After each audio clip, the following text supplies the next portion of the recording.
So, give a quick recap of last week. Oh, don't worry. I was planning on doing that, but I was also planning on starting off by having to draw back the curtains and introduce Sugtok 2.0 because we had to figure all of his shit out to make sure he was playing with the correct rules. Yeah, so The artist formerly known as Shattersong. yeah, I'm still, for the moment, I'm still Sugtok, but there's just some details and mechanic stuff that I figured out about. Yes. What he is. Yes. The biggest detail shift is his in between sessions crisis of faith. Yeah. Okay, try that again. Because you said your biggest detail was, and then I heard. Yeah. His biggest detail change is his between sessions crisis of faith. Oh, I see. I'm not black! Yeah. He believes in Jesus now? Serenay's worship has been kind of a front to get back close to the goddess I actually follow. Yeah. But wow, I see. that was impressive. Don't. Sorry. If you're going to choke to death, have the decency to mute yourself first. Wait, can you still hear me? Yes. What? Yeah, buddy.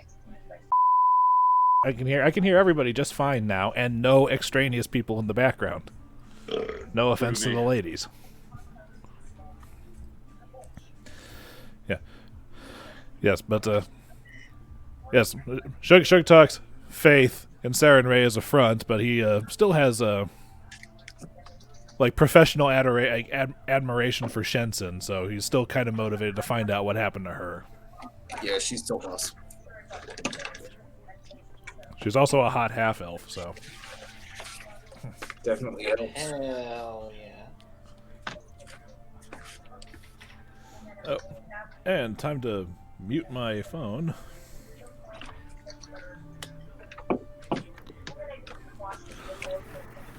Okay. And Garrett, I was informed that there'd be a preference if I backtrack a little bit so that we're not standing outside the place because you wanted to hit a shop on the way there. Yeah. How much gold have we got? It's just starting gold. Have we gotten anything else along the way? You have gotten the 225 gold that Rexus gave you guys out of that coffer for agreeing to help him with this while you guys were at lunch. And that was split 4 ways. Mostly 4 ways, yes. Solid.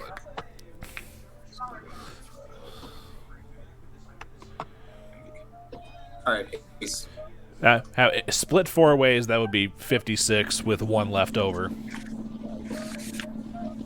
I really love these macros. It's a cool run with them. Yeah, So macros are also going to be fun for Dillon later on when he has to make when a fireball requires 15 d6s to cast and he doesn't want to spend the time rolling 15 dice. That's what you think. Or, to be fair, the sound of 15 dice going rat-a-tat-tat-tat-tat-tat sounds awesome. Yeah, so as we were finishing lunch, if we could maybe mosey to a shop on the way. Well, considering the fallout of the riot and everything, the closest shop, all the shops in Jarvis End that would qualify are kind of closed.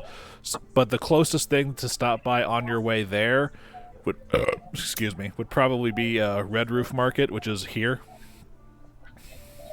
Okay, X, I just want to look around and see if there's somewhere to buy a little buckler, just some kind of shield, because I got walloped last fight. That's fair, and you can stop by Red Roof Market and probably find a vendor who's got some minor form of stall. Solid. I want to do that. If the group is all right with it, could we maybe stop by the market? I have no I have no strict qualms, although I really should be home before it gets dark. Well, don't worry. It's still only about 3 o'clock in the afternoon, and curfew isn't until 9. We all need to be inside. Well, he said he wanted to go shopping. But He said he wanted to grab a buckler on the way. That's oh, okay. he wants In and to. out. See, He Well, wants I to. He get wants to shot swing in through the the face all convenience day, store and get himself a So Red I was Bull. just a little confused. I know not what it's Okay, like to have that's your fine. wealth, sir. Well, it's What not. did It's I not do? my. It's not my wealth. But I do enjoy it from time to time. Yeah, but the good news is Red Roof has a bunch of street vendors and leather workers, so you can probably find some sort of like leather buckler there of some sort. Gentlemen, may we wander through on our way to where we're going? Yes. Off we go then. All right. We make our way. Rexus agrees to your detour and follows along with you. Oh yeah, who's that guy with us? Rexus Victicora. He's the dude we saved in the alley, right? Correct. Cool. And you actually notice that after eating lunch and talking with you, his breathlessness and his hesitant manner seems to have worn off. It seems like he was just kind of shaken up from getting beaten to like within an inch of his life. Yeah. As is usual for people who are beaten within an inch of their life. Mm-hmm. But yes, as you come through the Red Roof District to the open plaza area where the Red Roof Market is, several of the stalls that usually would be open have kind of closed down because some people are just a little too jittery after what happened a few districts over. But there's plenty of other people who just appear to have that mentality of, that happened over there, we're fine for now. Come over here, get yourself a street kebab. Things like that.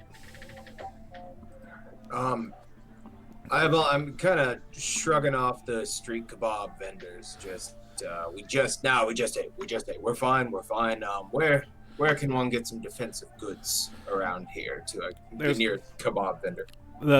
He was like, there's defensive goods. You probably want a weapon shop for something proper like that, but around here, the leather worker a few stores over on the edge of the market probably has something stiff that you could use. Well enough, thank you. All right. I want to make my way there. All right. And you make your way over there. There's the leather worker who has a bunch of what looks like leather pouches or some sort of like belt loops or weapon frogs to hang off of belts, things like that. The kind of things that you would see the leather salesman at, say, like Dragon Con having. To give you a good visual. Good day, sir. Wonderful wares here. Yeah, yes, they are. All the leather comes from some of the finest cows that Ravenel can provide. I'm sure I've eaten at least 3 of them. Today, or? Yes, clearly. I think you got some left in your beard there, sir, but yes, how can I help you today?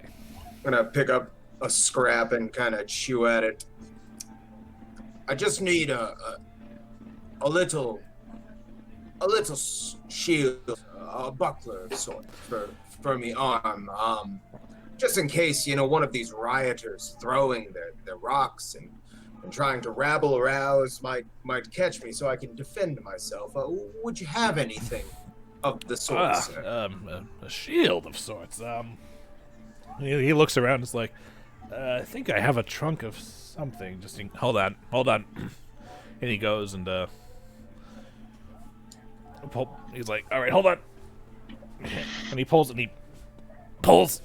a trunk out from underneath the bench part of his stall and flips it open, looks inside, and it appears he has like some like stiff leather gauntlets and whatnot, maybe a couple of pauldrons, and at the bottom he goes, here we are.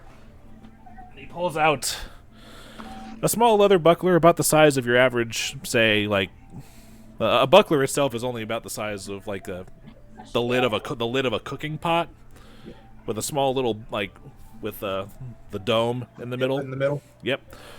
And the there's an actual term for it, but the DM is blanking on it now. But the dome is a solid metal part with a ring of leather around the rest of it that is very nicely stitched around the outside, and on the inside there's a good solid fresh leather strap with buckles to secure it to your arm.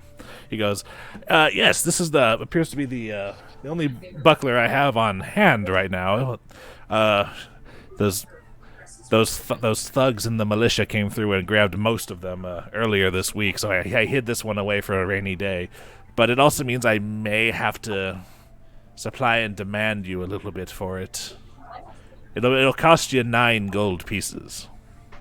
Well, sir, you mentioned the militia Yeah. and how they may be causing you trouble. Yeah, assholes, every one of them. Oh, hold on. He prairie dogs a little bit and looks around. Oh, gross. Yeah, I'm also peeking around. And then comes back down and says, "None of them around here. Assholes, every one of them." Fucking right, and we're here to do something about it. So how about we do the usual 5 gold for it? You know that this is going to good work. Make me a diplomacy check. Alright. I've got +4, so roll d20 +4. Fantastic.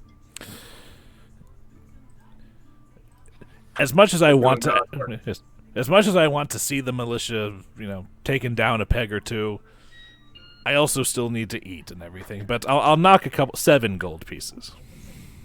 That seems fair enough, sir, and I'll hand him his 7 gold. All right. So you hang in there. Things are getting better. Oh, good idea, Tim. All right. Now, I mean, you stick it to him. the guy. What's your name again?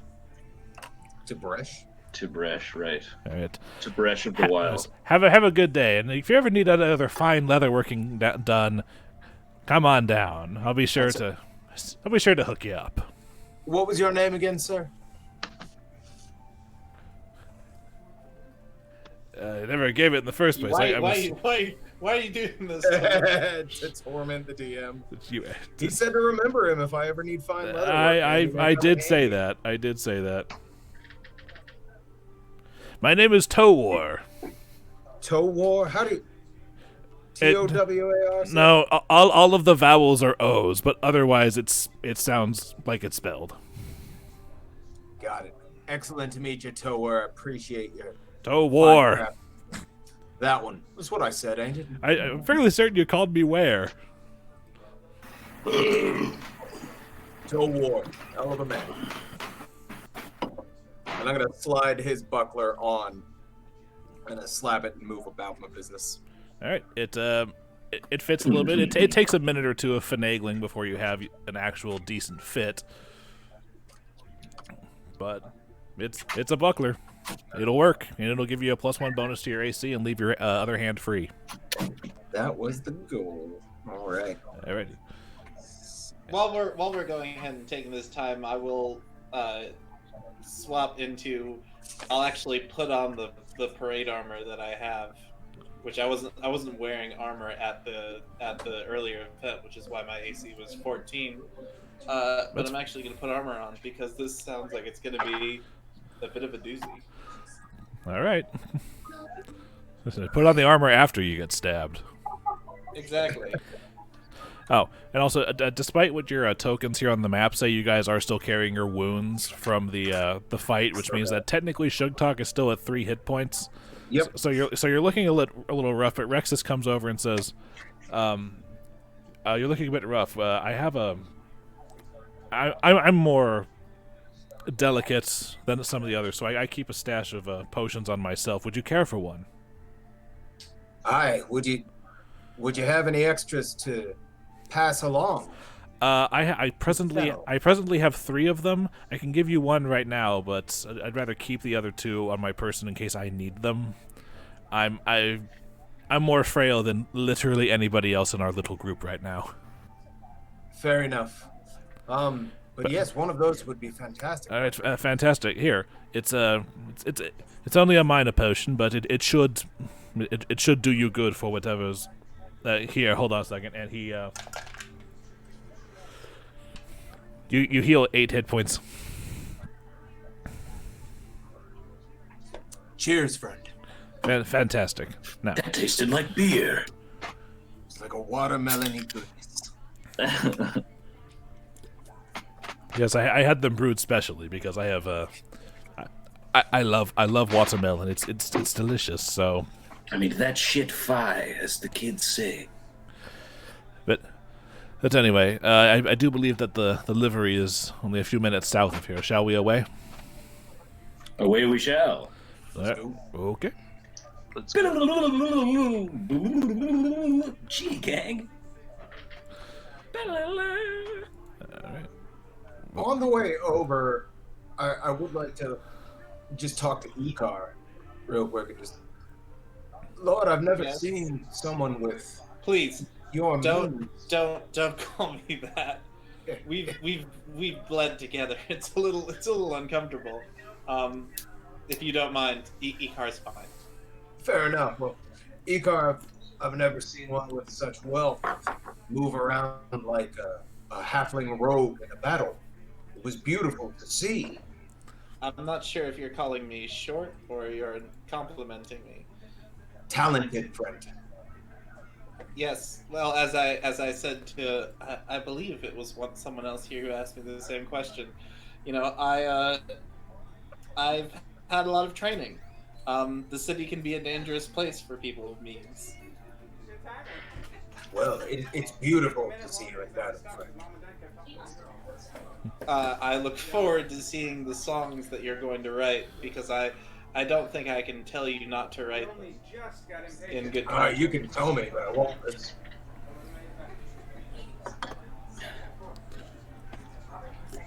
Well, I do have to admit though, usually when I think of a song weaver in a tavern, I'm not oriented with someone quite as how would I put it? Maybe brash. You yourself seem to be more oriented towards fighting. I don't know if that's simply a necessity of being in a field that puts you in ground zero for tavern fights, or if that's just your particularly violent manner. If there is no glory, one must make it. If you build it. Sorry. I will break it. Don't worry, Dillon. I was thinking the same thing. Cool, I'm glad we're on the same page. And my name is Flickie. Oh wait, no, that was in real life.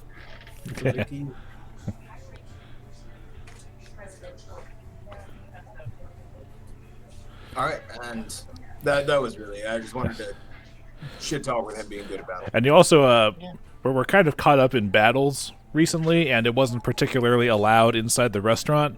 But you've noticed that since you've been walking around, a hawk has perched itself on the Flickie's shoulders as you've walked.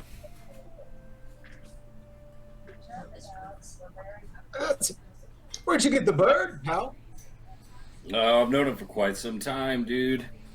But there are some who call him Tim. And you may as well. The bird's I throw name Tim a little piece of meat and he goes, "Ah!" and like snatches it out of the fucking air. I have heard the legends of Tim from fellow skalds. Yes. Tim soars high and is a son to all in his life. At least that's what I say, man. There are songs about it. Are there actual songs about it? I've never heard them. They will be written, my dude. I'm gonna kindly approach the bird and attempt. It snaps at you. It doesn't like you. Oh, come on! No, he's got to at least get an animal handling roll. That is true. Right, that is He true. will learn to love you. We'll This work on hawk it. is literally 70 years old. Like, We'll me work and this on hawk it, have been Tim. together for a long time. He's magic. Wait, the bird is 70? He's a magic hawk, dude. Familiar. That is an What? old ass hawk. As if it's Yeah, been, dude, I'm it's been 140. summoned so for it's 70 years, like it's never gone away or died. Yeah, it hasn't Here, died yet. But then summoned. again, I've never gone on a crazy ass adventure. I've just had a hawk friend. He's like a spirit bird. I appreciate that. Beautiful creature. And Have you tried getting him to have having him sire other birds? A bird that legit. Yeah, no, they came out really messed up. Apparently, the magic bird, regular bird thing didn't work out. I had to put down a lot of weird, fucked up shit. Flickie, this is. That's a little tragic. It's going to Yeah, sound you get odd. over it, dude. Have you taught him any tricks? Yeah, he knows fly and kill. I may be able to teach him some more specialized moves if you're That'd be interested. tight. He's also got Well, fucking tell me, super Fred. good eyes, man. This could be fun. He lets me see better if it's really bright. It's fucking wild, man. Magic fucking rules, right? And as you guys And are, this bird, how big would you say this bird is right now? it's average. Like, It's average size for a hawk. So okay. it's so. Because I'm not talking like anime style. No, but no, like, like perched on your shoulder, he's probably standing at about maybe just over a foot tall. Okay, cool. So he fucks. Excellent.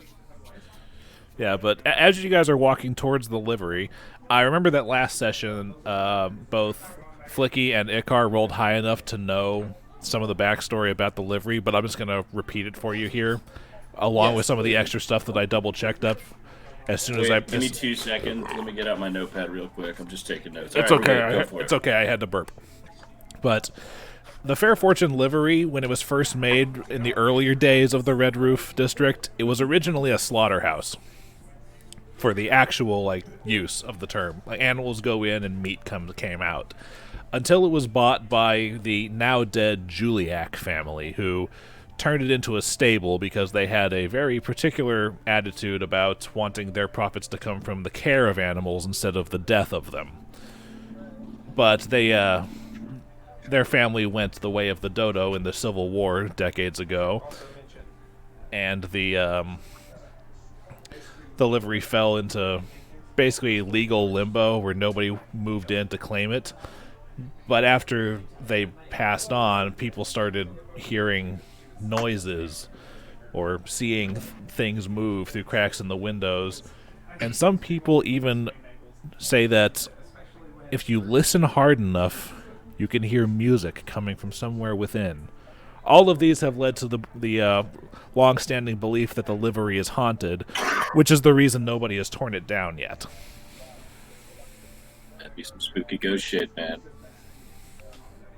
Plus, demolition's expensive. Yeah, I mean, just leave it there, right? What all is it? Just abandoned right now? That's what everybody seems to we believe. can hear spooky noises coming from it. Stuff. The spooky noises don't count as occupancy. If But they're they're not probably paying, ghosts. if they're not This paying is property taxes, they're not real. For a split second, my screen went black and it said crafting spell list, and I was like, what the fuck is happening? And then I realized it was just a loading thing. All right. But here you got here. Sugtok's back at full health now. But yes, here you guys are on the outskirts of the Fair Fortune livery. Oh, there we go. Sorry. Yes. As you approach, you notice that the aged building it's actually ever so slightly leaning to the side, and the aged wooden walls of it are holding up the roof to an almost precarious level.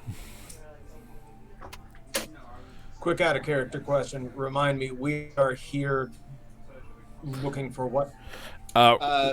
We're here because Rexus gave us a little box that had a note that said that his mother is probably dead and that we should go here to figure out what's going on with the Silver Ravens. Yeah, because the note that Rexus's mother left said that she believed that they operated around the time of the Civil War 80 years ago, and she believes that one of their caches might be hidden somewhere in the livery. Okay.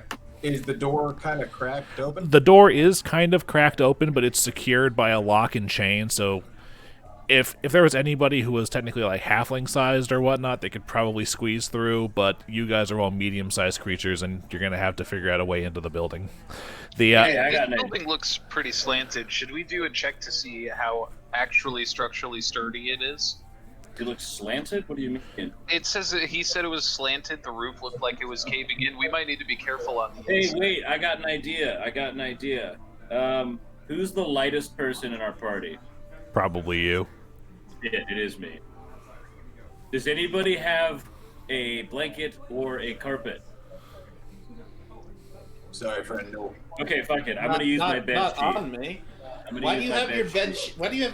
Why do you carry around your bed sheet with you? Because it's tied to my hips. Because I'm cool. It's not like my fucking house bed sheets. I'm talking about a little roll just in case, dude. Icar, you have heard Flickie speaking, right? Nothing's beyond him. And then I'm gonna lay out my fucking bedroll thing, so it's like 2.5 by like 6, whatever.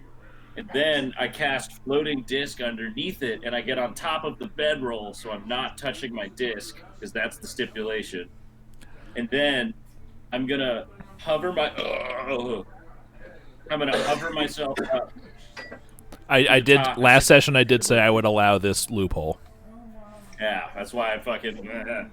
But so I'm gonna stand on top and get a look on top, and maybe kind of like poke through and see if I can see anything. Despite the fact that the roof kind of sags in some places, there's no actual like breaches in the roof. Like the roof itself is, to all appearances, watertight. Wait a second, dude, this is why I have this fucking spell. I shouldn't have wasted that. But I can send something inside that's invisible and will tell us what's in there. Is this how thick is the chain on the door? It's like your average size chain that maybe you might have securing a bike to a bike rack in real life. Somebody should just bust this bitch open. Yeah, I'm gonna politely knock on. I want to politely knock on the door first. Just be a bitch. You knock I'm on. about to kick the door down, and he kind of Tib'resh knocks on the door, and from inside, I need perception checks from everybody who's currently not floating disking themselves on the roof. Oh, baby. There's just like a sleeping bag hanging off of a 3-foot disc, and I'm like, what's up, dudes? Can't get in up here. Oh, I have good perception. I forgot. I got like +4 to perception.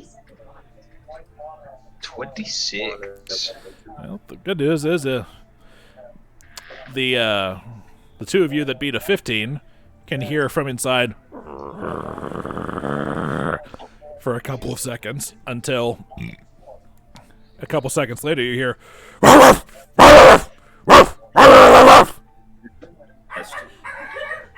you actually hear that too. There's multiple barkings coming from inside. That's not good. I don't know. I wouldn't be surprised if it's an abandoned shelter. Yeah, I know, right? For dogs to move in, but that doesn't Thanks make for our that. work There a little are bit more actually 3 complicated. dogs inside this. I don't suppose anyone has any leftover ham bones that we can give them. Dude, Tim's nickname. And one of them's big and 2 of them are smaller. I want to comb through my beard and try to pick out as much loose meat from lunch as I can. Turns out there's like a lot of it. The guy earlier said there was meat in my beard, so Maybe that was him coming onto you. You're able to pick out maybe a couple of loose things of salmon out of your beard, maybe like 5 specks of it, but it's so much so that Dillon's hawk isn't even giving it a second glance. fine, here's Tim, and I toss it over. It doesn't. Tim and grumble. It doesn't pass the criticism of the hawk. Well, Tim flies over and just ruff, and then comes back and lands on Flickie's shoulder. You said it's dark in there, right? It is dark in there. You do not see any light sources coming through. I shout down, Sugtok, I can't get in. You keen on busting this thing wide open? Gentlemen, there was a lot of barking, but I am pretty bored, so... And I'm going to kick the door in. Is this I'm one not of going to the listen to songs? their answer. Okay, I need you to make me... Alright, okay, well- if you want to kick the door in, I need a strength check. I'm gonna pull out my sword cane and get the silver dagger in the offhand. Okay. Sort of that one's like held underneath the over cloak. Okay. What if we just- of the noble's outfit? What if But we the sword just let cane the is just dogs out?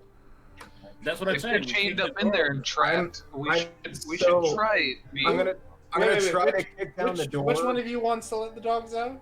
As I'm Who?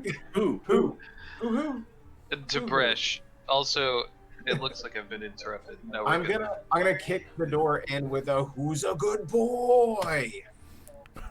Holy crap! Dang. Well, Door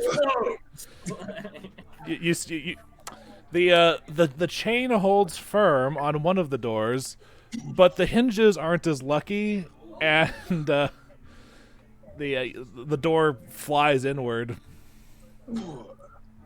Shall we take a look, gentlemen?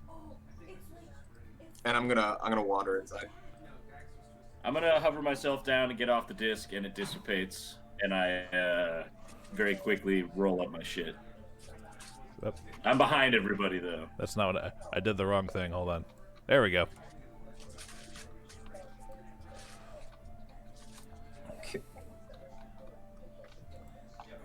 Can we put Sugtok in front since he's the door kicker?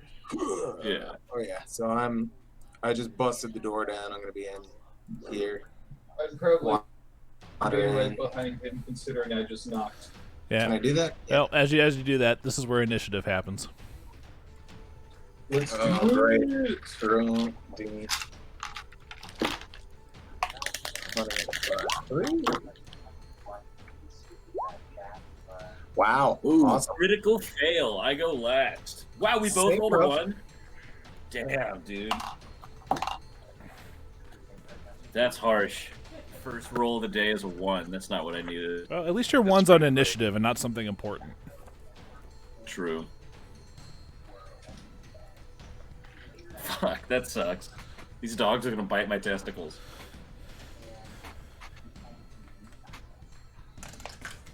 What did that say? Oh, feral mutt and then feral mastiff. Ooh. Yeah, one of them Oh, is. these are from. There are 3. Six. There are 3 dogs inside. One of them is about the size of Scooby Doo. The other 2 are about the size of like Labradors Okay. Okay. or Dalmatians. We're about to play kick the baby. They're feral dogs. I don't want to be mean to dogs. But they're feral dogs. I know. It's sad.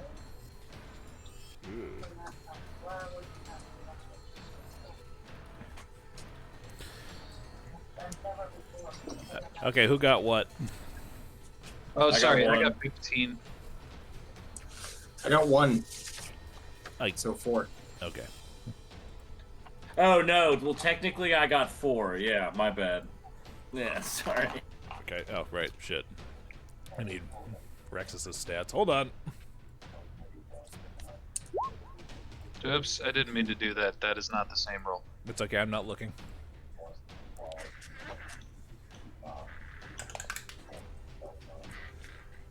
Huh.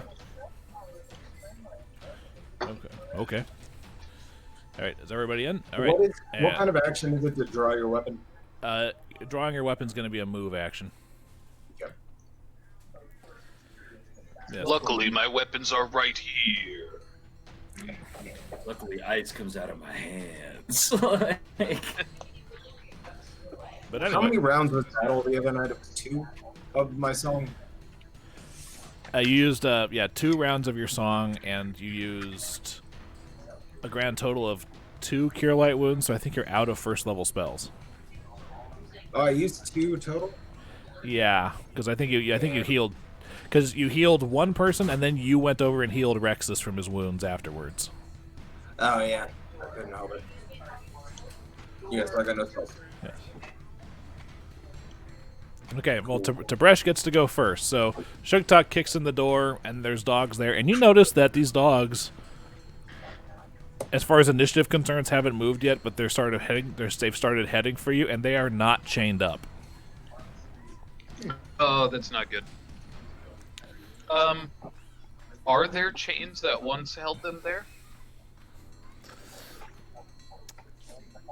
Do you want to take the time to look around, or you want to focus on the dogs?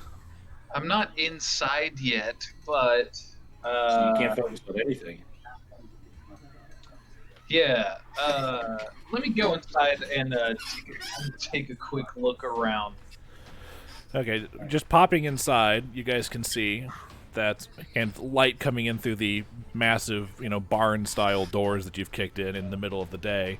That as Sugtok kicks in the door, going like, "Who's a good boy?" You kick in, and you're immediately assaulted by the putrid stench of stale urine. And just looking around, you can see there's. Oh no! Oh, not good boy. Just looking around, you can see that there are broken desks, tables that are scuffed and smashed to all hell, and chairs that have been chewed on, just all over what appears to be 13 stalls that once held horses. And That's hot. all of the stalls themselves and everything around them are covered in a healthy layer of dust. Shit. The only other thing Yes. the only Yes, oth- specifically dog shit. Yes. The only other thing of note that you can actually see just from coming in is this iron grate right here, which appears to be covering off a hallway. Okay. But other than that, there's dogs. Other than that, there's dogs. And Wow. are all the doors broken on the stalls? I kind of want to run up and see if I can trap that feral mastiff in the stall. The doors are kind of just open and rotted all over They're the all place. fucked up. Yeah. Okay, That's that's the fine. dog's head off of his body. Well, what else can I do since I already checked the room? You can. Or is that just what we see upon entering? That's just what you see upon entry. Okay. And any further exploration of the room will have to happen after you're no longer distracted by angry dogs. Fair enough. 2 seconds. I gotta turn off the TV. Okay, I'm going to. Let's see. 2, 3, Sorry about that. 6. That's my normal walk. So I guess.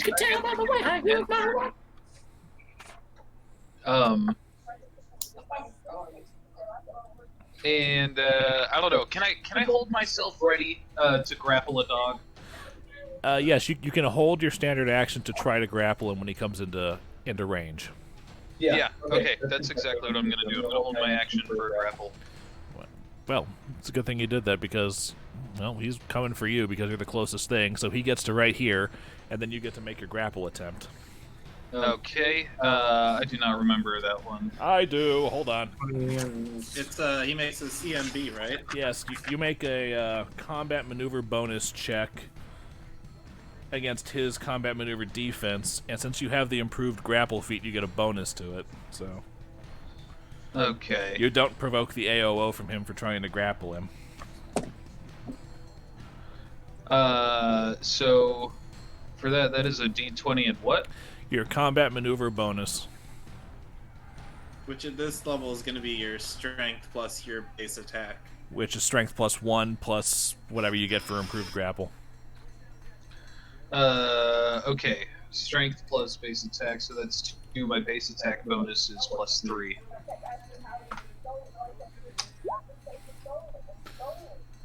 Hey, how close do I have to be for prestidigitation to work? It's like 30 feet, right? At this level, I Pretty think sure it's 30 feet, at this yeah. level, I think it's 25 because it's 25 plus 5 for every 2 levels is close range. Oh yeah, that's right. Oh, that's true, because my Ray of Frost is only 25. Yeah, right? you have a +2 bonus to grapple, so yeah. Prestidigitation is 10 feet range. But combat maneuver, yeah, you successfully grapple the Mastiff, Cool. I am hanging on to that motherfucker. which means that though the way it technically works is you move into his square and you're just kind of wrestling with him right now. Okay, cool. That's his movement. He is going to try to break grapple. Excuse me. Which is his combat maneuver bonus against your combat maneuver defense. Okay. Okay. Mine 15. Oh, I'm sorry, what? Mine's 15. Okay. Oh no, unless I get. No, I don't get one from bracers. No. No, the bracers are just armor. Yeah. So, okay, 8 plus 0. He does not break out of the grapple. I got one.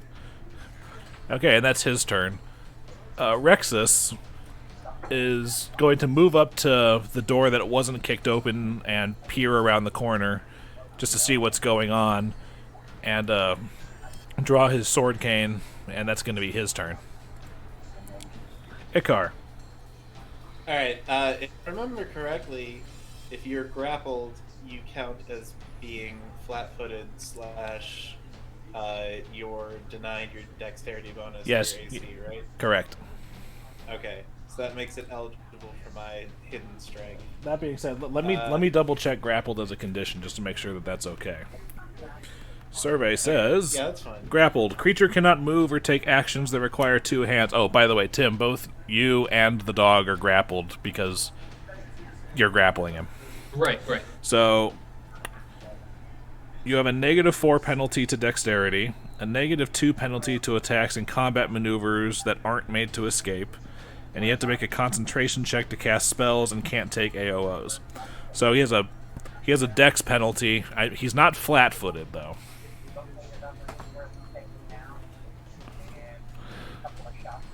But he will be counted as flanking technically. Okay, yeah, grapple doesn't make them vulnerable to sneak attacks. They'd have to be flat-footed. Yeah. So he'll have to pin them next turn. That's fine. I'm gonna go 5, 10, 20, 25, and I will poke the dog that's being grabbed. Alright. So -4 to its dexterity, which probably just reduces its dexterity bonus to its AC to 0. Not Unless, not necessarily, but you can roll. reduces it. Okay, and I will, since I've got my dagger in my other hand, I'll attempt to do a 2-weapon fighting. So that's -2 in the main hand, -6 in the offhand. No 2-weapon fighting yet. I gotta wait till I can get it as a feat. My first level feat was That's level right. Scion. That's right. Well, you're a human. You also get your first level bonus feat as a human too. I swapped that feature out for a different feature. Oh, okay. So that's gonna be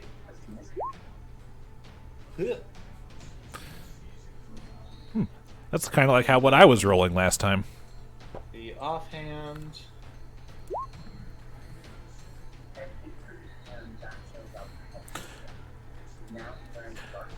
As you try, Okay. as you try to strike out at the dog, it's resisting too much in Tib'resh's grip, and it's flailing around, and you're doing your best to not stab Tib'resh at the same time, and it throws you off, and you miss both of your swings. Wait, is that a 2 on both attack rolls? Yeah. Damn, that's a bummer.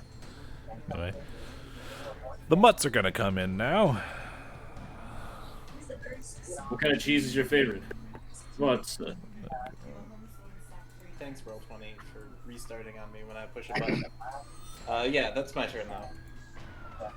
Is move and stab and stab. I am trying not to stab Tib'resh. I mean, But- a little nick won't kill him. They move over here. And they will double move. So one of them gets over here but can't attack, and one of them gets over here but can't attack. Sugtok.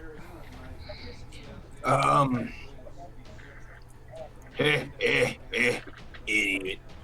And I'm gonna get behind this one and go to attack him with my scimitar. Okay.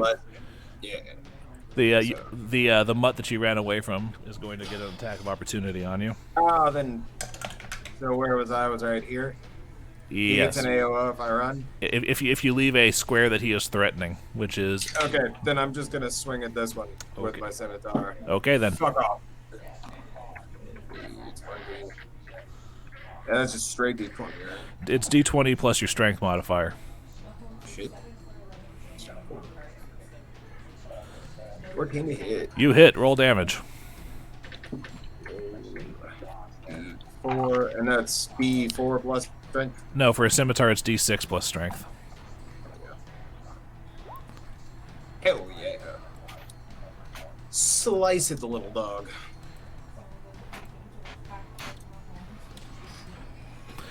You slice the dog as it comes up near you, and you shave off a good chunk of its flank and cut deeply into its leg before your scimitar actually finally reaches vital organs on the inside, and it falls dead next to you. Sorry, pup. Don't fuck with me. Flickie. Let me. Sorry, Scarlet's got this weird touchpad thing that sometimes scrolls and sometimes zooms. It's if you're using multiple fingers on the side. No, I know, but it's like it's not consistent. Oh, okay. It's kind of annoying. But Oh, okay. So, question: this door right here, is it cracked all the way open now? Like, there's Yeah. no door in the way? Yeah, that door's all the way open. Okay, cool. Technically, it's hanging hinged off the other door. 5, 10, 15, 20. I'm going to move 20 feet, and I'm going to use Hand of the Apprentice and launch my longsword at the other dog, straight at him. Okay. Not the Mastiff, but the, I figured. Yeah.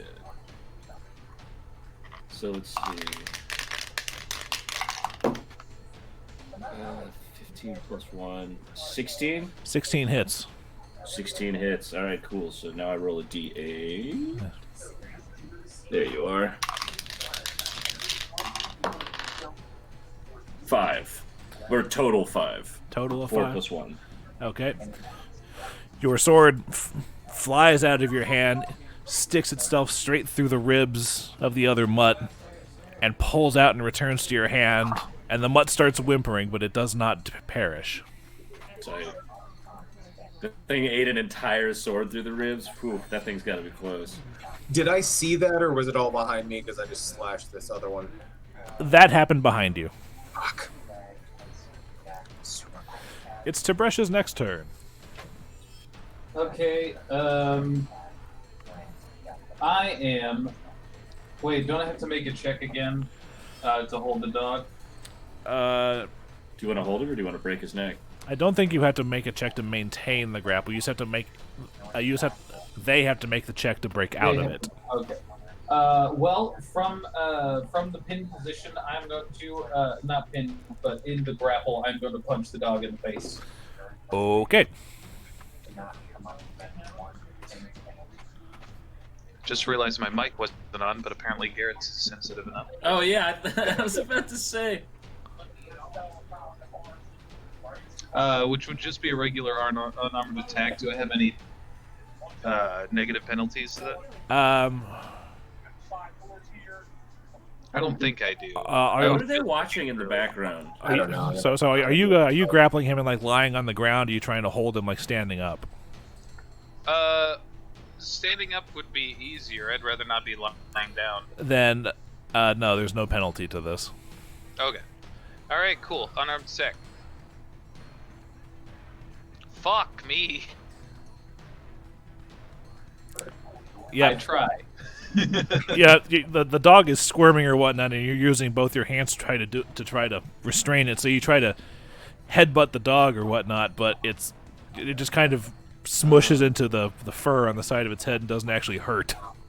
I absolutely used the wrong bonus on that attack. Oh well, I still hit him. Okay. Well, I'll just hang on to him. The doggo is going to try to snap at you because you just tried to headbutt it. Makes sense. 18 plus 2 to hit, so I think a 20 hits you. Yeah, absolutely.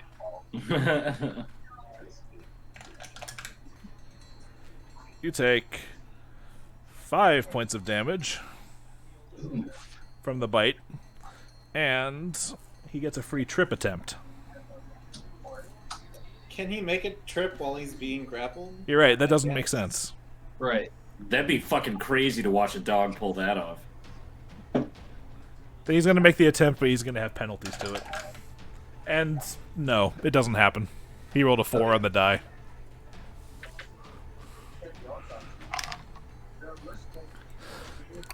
Rexus's turn. Come on. Do something useful, lad. Rexus is going to take a shot at the El Doggo with... Hold on, let me pull this open.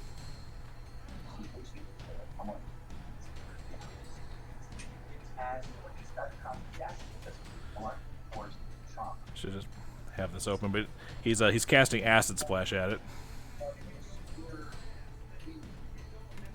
So, No, sounds like this dog's going on a free trip attempt. Da-da-da-da. okay, Rexus gets... yeah, he hits, because he rolls a 15. So... Dog takes 2 points of acid damage, which starts to burn through the sword wounds that Flickie's longsword just made. And this is enough to finish mutt number 2 off. Nice. As it falls limp to the floor behind Tib'resh and the Mastiff's awkward grapple dance. Dude, we are all totally fucking up these dogs. This is awesome. I mean, sad, but, you know. Icar, redeem yourself. Icar, help! I will try to stab it again. Wait, table talk. Is Icar the secret name, or is Tenebrae the secret name? Tenebrae is the vigilante identity. Cool. Because we don't know that yet. Oh, right. Correct. It's fitting that name is hidden by Tim's token. Alright, is a 12 a hit?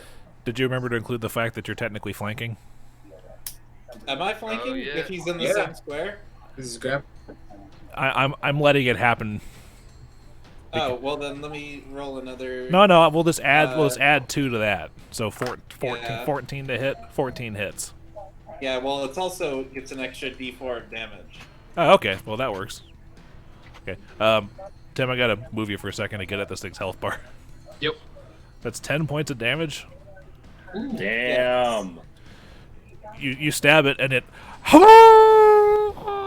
in pain, but Alright, it let's see if we can it squirms harder, find- and yeah, that's not gonna hit even with flanking. Yeah. It squirms Okay. harder into Bresh's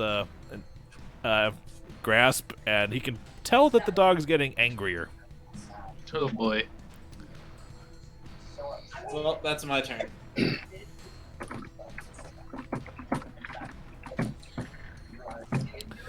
Okay, the mutts are dead. I can remove them. Sugtok. So I'm gonna turn around and have I heard this? Can I hear the feral mastiff kind of getting angry behind me? Do I know? Yes. The howl was difficult to miss from only 20 feet away. Awesome. Then I'm gonna turn around and run towards him and say, "I got him," Okay. and go stab him with the scimitar. Stab him through Tib'resh. Don't do that. I was running like this was a running up, jumping, stabbing motion. Okay. 18 to hit. 18 hits, roll damage. D6 plus 3. 4. Got a 19 for because of Max, ow. Dang. Ow. Damn, that you just got steamrolled. I have a question for anyone. Does anyone need the head of a feral dog for their wall? Because there's one lying on the floor next to a headless dog body now. I am gonna pick it up. If I just took his head off with the running jump, I'm taking the mastiff head and wearing him on my belt. I remind you that this mastiff is the same size as like a person. I'm wearing him on my back. Take a tooth. Okay, so you have a mastiff head hanging off your back, you said? Like a backpack, yeah. Okay. So That's disgusting. Who's a good boy? so that just Should have happened. taken its dick.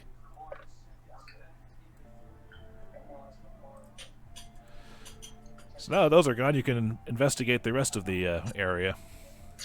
I retch silently at the at the sight of Sugtok wearing the mastiff head on his back. What's wrong, Greenskin? Well, I'm not unaccustomed to violence. That's gross and unnecessary. What are you gonna take it around with you for the rest of the day, Day? or So mount it on your wall? This was a glorious kill. Glorious. He's gonna be sleeping with this head. I cannot fall asleep without a decapitated foe to snuggle. The moment that starts to rot, I'm throwing it out. We call it Hey, we did I call it talk the about reverse this turn in Godfather. battle? I am going to quietly just and prestidigitation the smell off of my giant mastiff head. Oh my gosh! Well, you can- guys, You know that only works. That only works for like an hour. You know that, right? Yeah. Yeah, and then, It's gonna. you've gotten So that's- you've gotten rid of the head's current smell, but it's still a decapitated head. The smell will return. yeah, and Oh, this it'll be bad. this bar still smells like shit. All right, Hey. I'm going to explore the Real room. quick, let me cut in. I just got to ask a question. Luke, does my hawk not get a turn in battle, or how does that work? If you want your hawk to have a turn in battle, you can. I have a tendency to rule that it acts on your initiative if you want it to happen. Because So I couldn't do a move and also have the hawk. no. command- The hawk's turn happens at the same time that yours does, so you don't have to roll separate initiative for it. Oh my god, Rude. I'm getting terrible I'm getting terrible PTSD from that.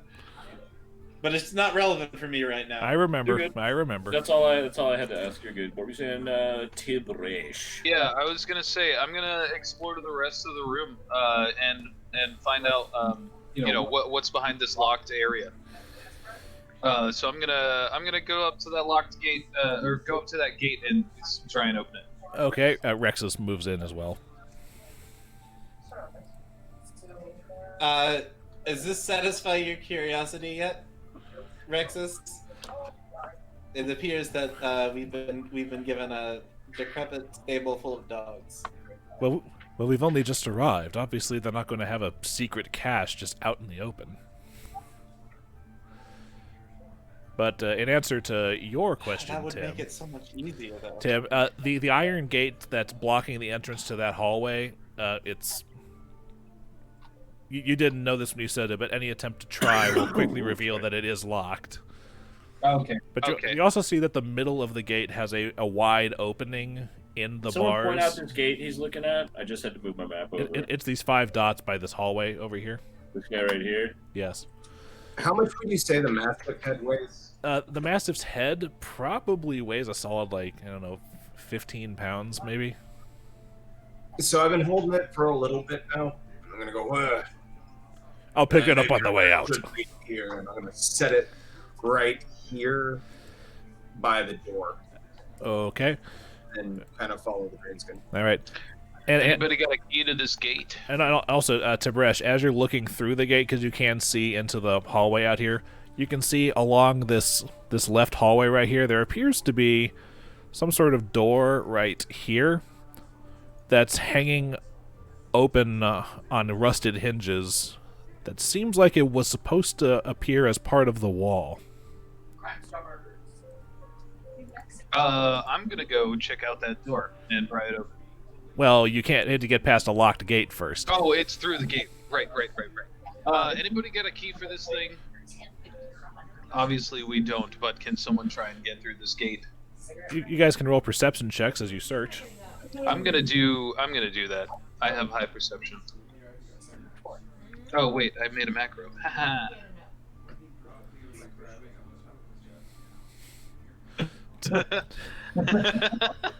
Tib'resh marvels at his shoelaces. They're extravagant.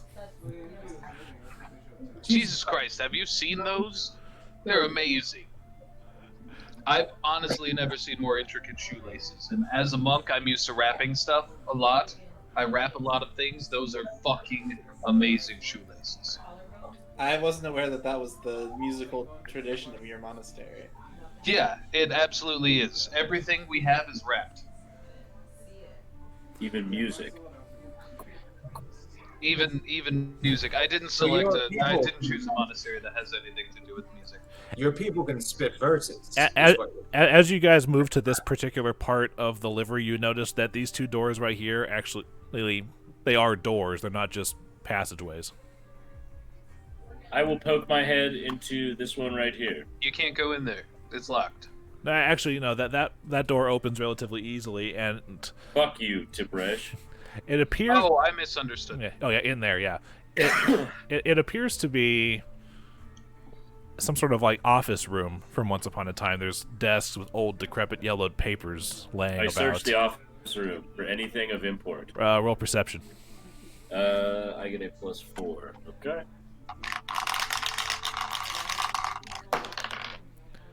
Tight. 13 total. You do not notice anything out of the ordinary in this office, even going through all of the drawers and stuff. There are a sizable number of, tiny creature droppings in there, but I don't think you care about those. I scoop up a couple tiny creature droppings into a glass vial and slide it into my wizard pouch. Okay. And then I leave the room and say, shit, baby. Does anyone else want to check out this second room? I'm all tapped out. And also, Tim's the only one who rolled to investigate this area. Well, I figured we might as well clear this out first and then progress. I'm just letting people it's know. Not really splitting the party, yeah. All right. Sugtok.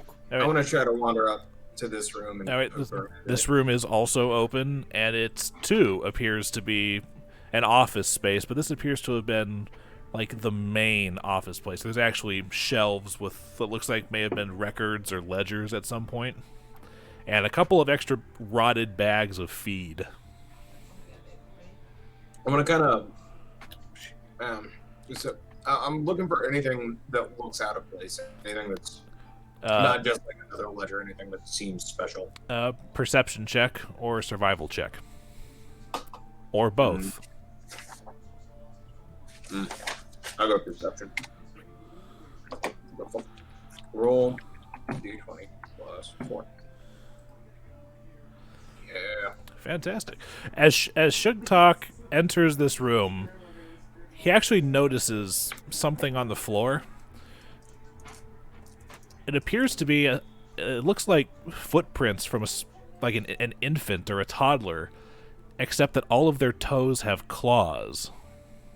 Ew. And they're making their way across the crisscrossing their way across the office floor. Guys, looks like we got clawed babies in here. Oh, good thing I picked up some of their poop, dude. What?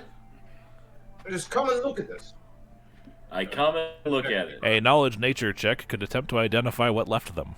Oh, yo, let me hit knowledge nature. I got that mad intelligence. Are you trained in it, though? That's the question. Do you Oh, no, I was looking at local. My bad. I've got all knowledge training. I mean, I have all the knowledge training, so I can use it. Yeah, I can use it. Well, no. Do you have to have at least a rank in it. It may be a class skill, but you have to. Oh yeah, no, I don't have a rank in it. No, I think that at some point Garrett gets the ability as a Skald to make any knowledge check as if he were trained in it. But I think that's second level, or do you already have that? I have +1 to everything. Like I can. Is he a bard or like? He's a Skald. Hardcore. I Like have an bardic actual knowledge. Skald. He has the Skald class from the advanced class guide. Gold class, but there is bardic. The bardic knowledge. We still get it. Let me. Yeah. Bards can make all knowledge checks untrained, so he doesn't need to have it. Okay, so you can make the knowledge nature check as if you were trained in it with all of your intelligence boost to it. I think it's +1.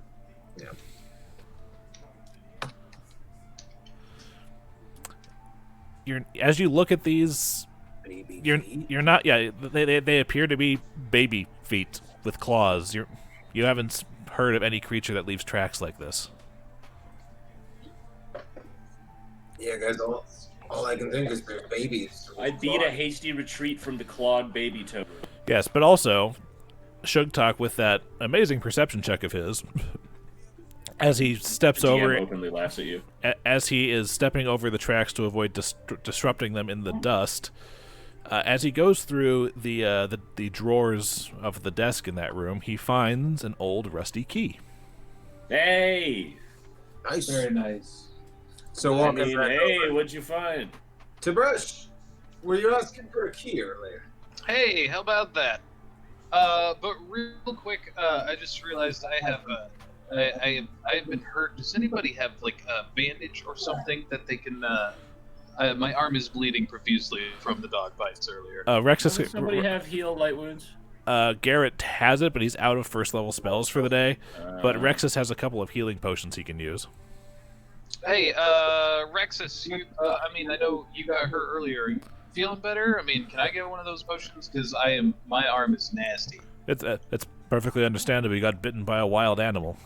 Here, take this, and he hands you a potion of cure light wounds, which is 1d8 plus 1 healing. Rexus's right. Sora counterpart would be named Sure.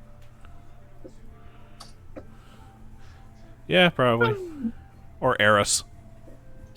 All right, I immediately chug that potion and fully heal.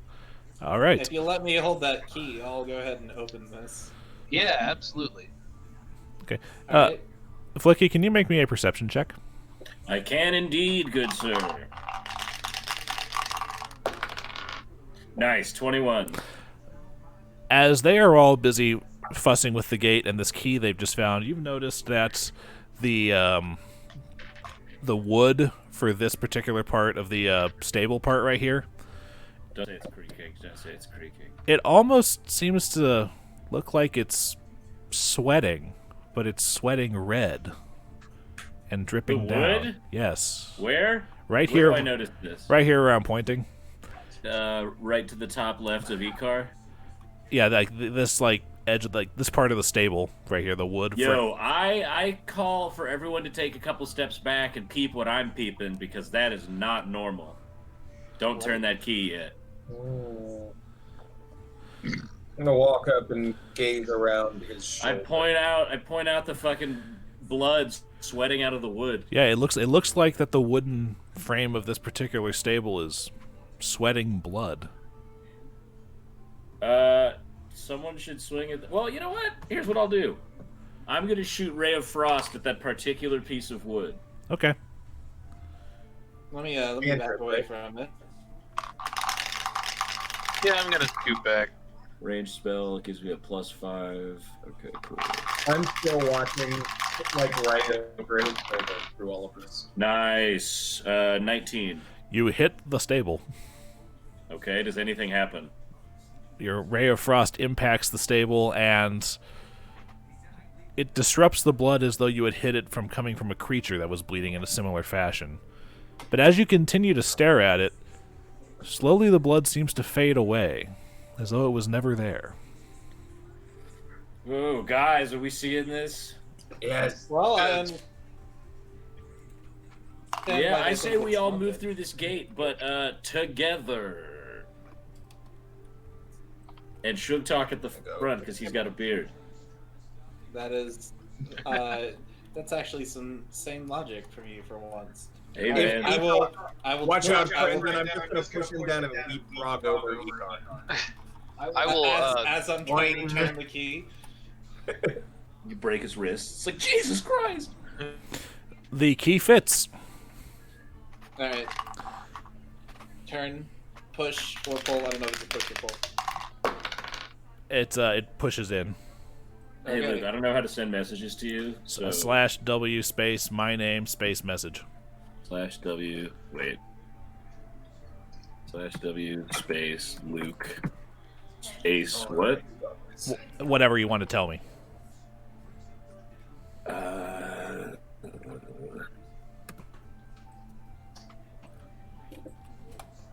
Oh, and it's spellcraft. Okay.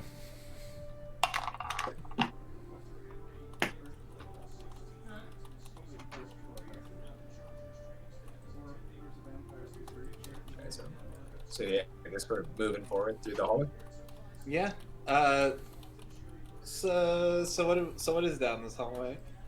Yeah, what do we see? I'll get you in just a moment. I'm sorry, Tim. Oh, we'll be right back. Okay, as you come into here, the knowledge that this place was once a slaughterhouse seems to indicate that this was the killing floor part where they would actually kill the associated livestock that would be processed here. It hasn't seen use in far longer than even the rest of the livery, but this door hanging open appears to have been carved out of the wall here into an existing door frame. But the door itself is hanging ajar. Well, let's take a look. Wait. So it seems as though someone has used the spell Prestidigitation on this piece of wood. What? Yeah, I'm do you really know? good at magic, so I know that. It seems that at least that's what it seems. It's a pretty effective deterrent, albeit sort of unconventional. Very true. And you're looking into this into through the door now? I'm gonna let Sugtok go first, since he's got a beard. Okay. On we go. Through this door, it appears to be an old workroom. It had housing numerous old slaughterhouse tools, random veterinary equipment, and some woodworking tools, all of which are covered with a thick layer of dust, just like every other part of What kind of the livery. woodworking tools? Like small hand stuff or big stuff? Yeah, like planes, like hand saws, chisels. I take a chisel and a hammer and I put it in my rucksack. As you move to take the chisel and the hammer, one of the hand saws next to you starts to rattle softly and levitate in front of you, slowly rising. That's fine. It looks like you. So how close am I? Okay. It's right. It's right. Tim It's on the and bench right Garrett. next to you. But Yes. it's right next to me. You also notice, yes, it is, and to everybody else who's not paying attention to the tools that have randomly started floating near the elf, What the hell? the dusty floor of this room is also crisscrossed in clawed baby footprints. Okay, so since that thing's super close to me, I use Hand of the Apprentice on the saw that's risen up in front of me, and I throw it into the wall as hard as I can. Let me roll that. Like, I can do that, right? Because Instead of wasting a spell, why don't I just grab I at have where it's 8 floating of here? these a day. I can just throw weapons. And you have used two of them at this point. Yeah. So Yeah. I want to see if it's an illusion, or I want to see if it shatters or something. So give me a sec. I'm just gonna shoot it into the wall. Damn, 17 total. And as you grab the handsaw by its hand, because Hand of the Apprentice has to be with something that you're holding technically, you grab it and then shoot, like gambit shoot it into the wall to the side of you, and the flat part just collides in and goes whop whop whop whop whop whop whop whop like sheet metal does, and just kind of stays there. Oh, I thought it was one of those ones that has like the fucking like. Oh, that's like a wire saw. Whatever. Yeah. All right. Yeah, Okay, just like so whop, whop, whop, spooky, but I assume everyone heard that noise. Garrett said something but was muted. Yes, the I said- wah, wah, wah, wah, wah, wah sound. It's just the sound of sheet metal flexing. Sometimes. Okay, so I assume they all heard that noise. What's going down? At the moment, nothing. Warren? So then there are no other levitating tools. Not presently, but as I'm gonna step in. everyone's eyes follow that saw as it flunk into the wall, their eyes also catch that on the floor below it appears to be a trap door sitting ajar, propped open by a small block of wood. And the baby footprints appear to lead to and from that trap door. Tib'resh, you should check this out because you're a big burly man. I will go over Oh. the trapdoor and I'll sort of crouch down by it, and with the cane part of the sword cane, I'll lift it up very quietly. Or, I'm gonna take a gently. step back. How far down? It appears the trapdoor opens, revealing a shaft that appears to descend about 15 feet or so with a ladder. How cuddly is this shaft? Well, better. I'm gonna give it a shot. Let's see what's going on down here. I'm gonna head down the ladder first. Okay. Party on. I'm gonna follow him. Party on, Garth. I follow him too. Well, hold on. We gotta do this one at a time because that's the way you guys are going. Nah, dude, we're on turtle time. We all just cowabunga down the shaft at the same time. Later levels, I'll just be like, featherfall on everyone. Let's jump. Excuse me a second. DME things happening. Is that music I hear, or am I tripping? That's music. Glad I didn't go first. Got a trip beard, yeah. Yeah, fuck it. Come on. Polygon reveal. There we go.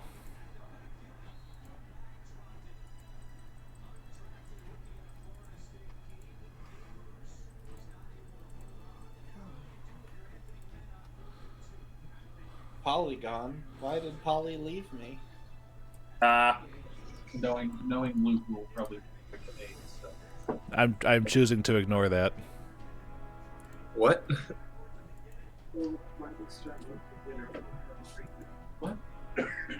Sorry, y'all. We'll have significant others. Trying to figure out that. Okay, okay. So Dillon, chill the fuck out. Sorry, he's whispering disgusting things to me. I believe you. I'm so glad I can't hear it. All right, please continue this. Okay. You as you come down the 15-foot shaft, you come into what appears to be some sort of basement, and I'm going to move you to the bottom right from where you currently are to this room right here. And down here, it's as you descend the ladder, the eye-watering stench of urine and feces fills both the ladder and the room it empties into. Just looking around the room, you see what looks like haphazard nests made out of chewed crates and ancient barrels lining the walls. Are we all down there, or is it just Tib'resh? It's just Tib'resh, because this part comes next. Tib'resh, There's- what do you see? There appears to be tell the party so we know what's off down there. there appears to be some rusty knives and old meat hooks hanging on slats on the wall. But all of that is secondary to the what else catches your eye down here, Mr. Dark, Oh, no. Mr. Dark Vision. The Lich. I'm not that evil. Tib'resh is no dirty little rats. You see 3 rats, each about the size of the small mutts that you just fought, that immediately take notice of your presence and start scurrying towards you. The rats? Tib'resh, what's going on I down was there? already on the Yeah, way they're- down behind. yeah. Hey guys, it smells like shit, but hurry up. These rats look like they mean business. I say that with a question mark at the end. But I am gonna get ready to stomp the rats and also move out of the way of the ladder so everybody else can come down. Herp-de-derp-de-der. How big are these rats, Luke? They're about the same. They're about the same size as the rats from like Dark Souls. Oh man, I didn't know they were ROUSs. Yes, they are ROUSs. Guys, big ol' rats, watch out. And hurry. And initiative. And initiative. I have a thing for that. Fucking killer. 17 total. I got 13. Dang, Roger. Dang, Roger. I roll well here and nowhere else. Hey, but at least you can do poorly fast. Anyway, Dillon, what was yours? 17. Nice. I forgot that I had a +3 initiative bonus, so I didn't counter that. Oh wait, no, that's where I got the 4. Right. We just rolled shitty last time. I love how Morgan's in the background, like, we are being quiet. Like, come on, just chill out. No, she's threatening me with a knife. Is what she's doing.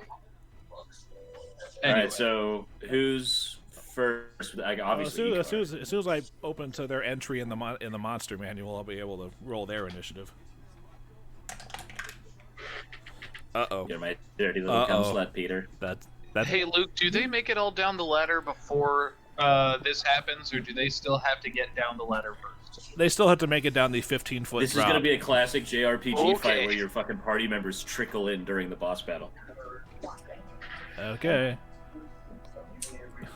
So, Icar goes first. He's at the bottom of the. He's right at the bottom of the ladder, right? Yeah, he has not fully gotten off the ladder yet. Oh, so they like immediately noticed him. Yeah, because it's difficult to not notice the large half-orc making noise on a metal ladder. And also Flickie yelling down, "What do you see down there?" Alright. Dire rat. Oh, They don't boy. know I'm here yet. What do your orc which eyes means- see? So it is dark down there. Yes, it is dark. Okay. I mean, there's a faint bit of light trickling down the shafts, but it's Trickling down. it's so dim it barely registers on Tib'resh's dark vision. His dark what skin? Dude, not cool. Dark vision. I'm just trying to remember in I also Pathfinder have if low you're light. fighting in the dark. You're effectively blind. What? It's like a. Uh, It's a 50% concealment. I think. How do you whisper? /W space the name of the person you want to whisper to space type out what you want to say to them. Solid. Okay, so there's attack modifiers, and you become flat-footed.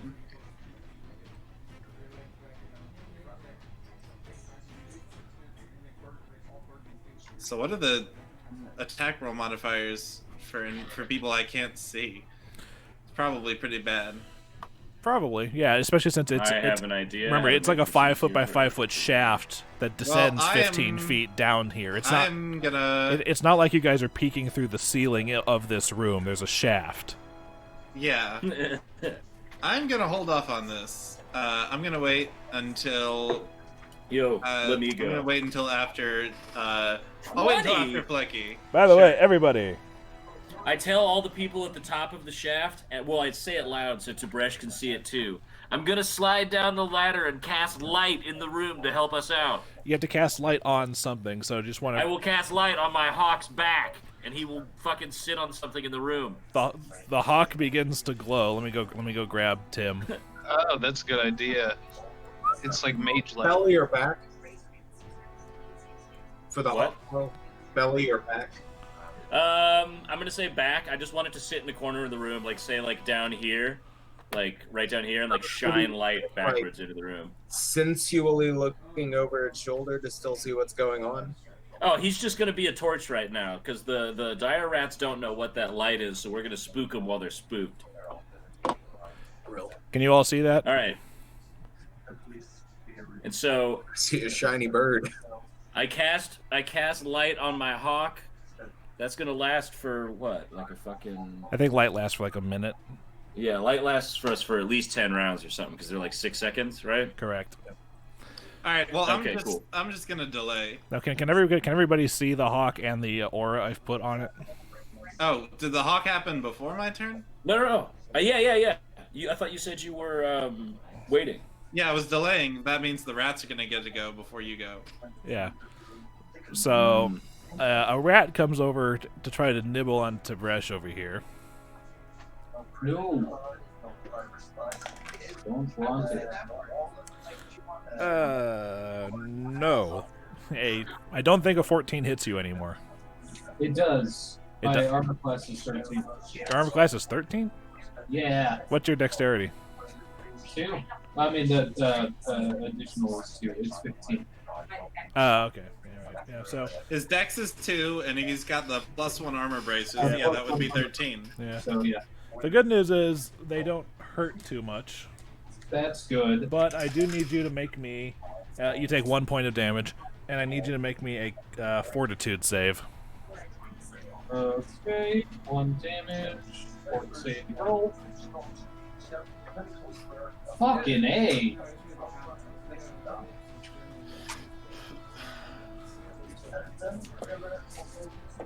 Doesn't sound too good down there. Did you just fail the fort save? Guys, I'm pretty sure this rat just got me. I really don't want to see these. Okay. Rat number 2. Oh, damn, all 3 of them? Jesus Christ. Yeah, Well, I rat- went down like a fucking idiot. Rat number 2 only rolls a 4, so it misses. Oh man. And rat number 1, who even flanking you can't hit because he rolls a grand total of an 8. Fuck You you, just rat. got so fucking lucky. Or so I would guess. Okay. Flickie. Okay, Flickie so spends his now Flickie I spent do the hawk yeah, thing. Yeah, your standard action to cast light, and then Tim uses his turn to fly down the shaft and perch in the corner. And then I can still move, right? You still have your move action and everything. Okay, so if I were to drop down this ladder, am You I would- allowed to move after I get down here? You would land on Tib'resh, so there would be a little bit of a something, but yes. No, I'm gonna, you know what? I'm gonna draw my sword and wait. At the top of the ladder. No, that's a bad idea. I'm going to, ooh, oh, it was a cat. That just spooked the shit out of me. So now the room is lit up. So anyone going in can see, but now the rats can see. But they were living in the whatever. Okay. I've used my standard action to cast light. I've used Tim's turn to fly down here and perch, so I can still move, but I'm gonna land on Tib'resh. Oh, okay. How about Sorry, but I got a question. So the ladder comes out of the shaft into the room, right? Yes. Am I allowed to go down the ladder and then swing around to the other side of the ladder so I can go past Tib'resh? You'll have to make a acrobatics check to do that. How, I was gonna ask if I could acrobatics check how to tall jump is down. the room? So we're talking 15 like feet. our room, and then a 15-foot shaft, and then the opening of the roof of that bottom room. Yeah. There's a 15-foot shaft, and the room itself looks like it's just under, say, 10 feet tall. So So it's actually 25. yes, feet the of ladder exit. itself. The ladder itself is 25 feet tall. Okay.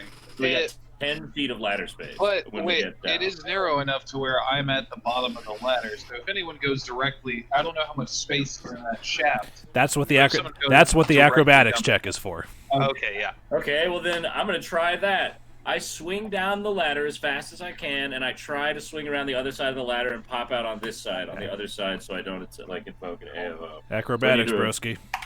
No bonus. I'm rolling a raw d20 right now. Oh, your acrobatics includes your dexterity. Oh, it does. +3, baby. I haven't checked the fucking thingy. Oh, thank God. Okay, 18 total. Okay, yeah, that's enough to... You sort of clip Tibresh's Kefia on the way down, but you do successfully swing around to the backside of the ladder. Okay, cool. So, unfortunately, the top of your head covering Tib'resh kind of has whatever shit was on the bottom of Flickie's shoe. Hey, man. Gotta lose money to make money or whatever. That would put you right here. Oh, my bad. Okay. Hold on a second. Let me make this easier for people.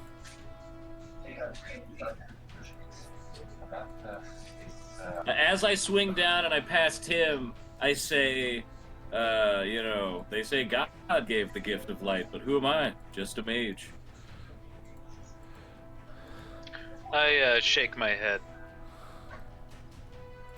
But that's good, because that means you acknowledged what I said. Whoop, that's not what I wanted to do. But, yeah, what the fuck? Oh, okay, I was like, what just happened? I accidentally grabbed the map.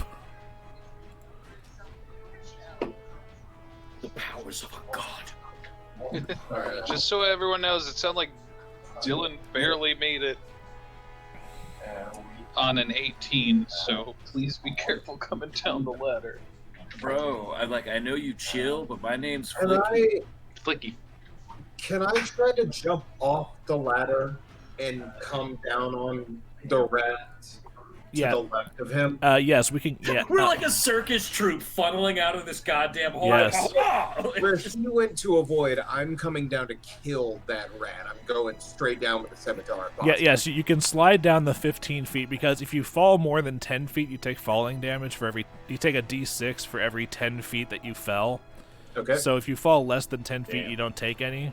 So So if you... slide to the 15, and then I'm gonna acrobatics. I'm still gonna need the acrobatics check to slide, but since you're not being as creative as Dillon just was, you're not gonna have to hit as high of a DC. What's I up, want to roll motherfucker? down and jump off to attack the Yeah. guy. So make the acrobatics check first, and if you succeed, then I'll let you make an attack roll with a -2 penalty. Holy crap! Okay, Damn, son! you're able to The same avoid attack roll. avoid smashing Tim into the waiting jaws of 3 dire rats, and I need you to make your attack roll against whichever one you land on. If Yeah, this magic goes change well, your the way I wanted it to happen Wit- is I'm sliding down to Yes. 15 feet and like back flipping off Yes. to slice down with an 18 to hit. Oh, ow! Which one are you going for? 1, 2, or 3? So the one to the left of him. Dire rat number 2. Okay, roll d6 plus damage. Because even with the -2 penalty I was going to assign to that, you still hit. Fucking get fucked. Yeah, that's exactly what happens. You come down, and by happenstance, Here we go. your blade finds good solid purchase in its head, cleaving straight down all the way through the skull, And as you pull it out, you can actually sort of feel the skull begin to split down the center seam. Oh. Cleft in twain. One down, guys. Which means, speaking of one down, you're down here now too. Technically, you're on top of the rat. Tim. All right, Tib'resh. Gotcha, bud. All right. Hey, Luke. Sorry. What was the result? I hit a 7 on that fourth save earlier, but I didn't hear anything about it. Are you just hanging on to that, or? I'm hanging on to that. Okay, great. I'm going to punch. Is it poison? I swear to God, if it's poison. The rat directly above me. I'm sorry, I forgot how to do the Damn, little that circle is you do. me. Oh my. But dire at 1. All right. I'm going to punch him. So actually, I'm going to flurry of blows. I'm kind of upset right now. Okay. So flurry of blows.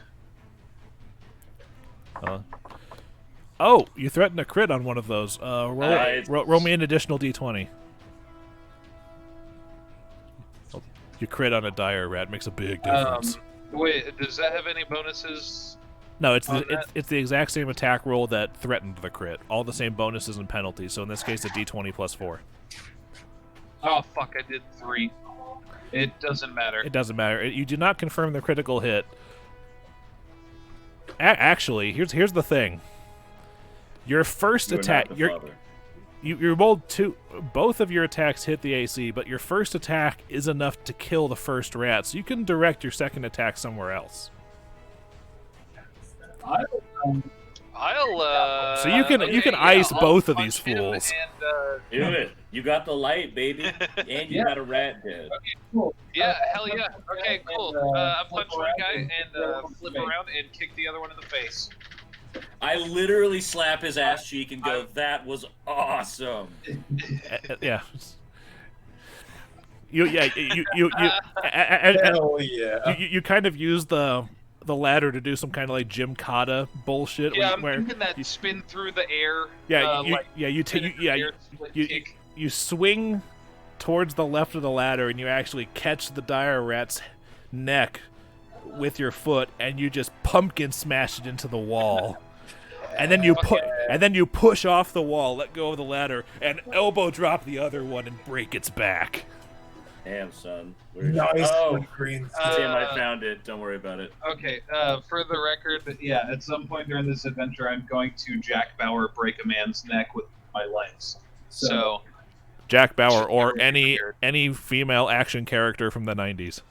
Yeah, but it was... By the end of this, I'm just going to be everybody's best Tom Bassett. Okay. We fucked all these guys up. This is why you let the professionals go ahead. You coming in, Icar? Maybe when there's room. Yeah, let's clear out some space. I'm gonna flick the rat that my sword is still in its skull over at the wall like he had just pumpkin smashed. Hey, Luke. Yo. I'm going to, I don't know if this matters at all. I'm going to inspect my wound. Yo, is this a door? Yes. To see, just because I don't like rats. I'm going to take a look at my wound closely, if that matters. Make a detect heal check. poison. You want me to see if I can detect poison on Tim? Well, first let's let him make a heal check. Oh, that's fair. Right, heal. I don't have the skill. Then, sorry. Dang it. Well, Nope. does the skill say that does it have a little asterisk next to it? Because that means trained only. Because if it doesn't, you can still roll it. Oh, mine do not have the asterisks indicated. Okay, well, let me check something here then.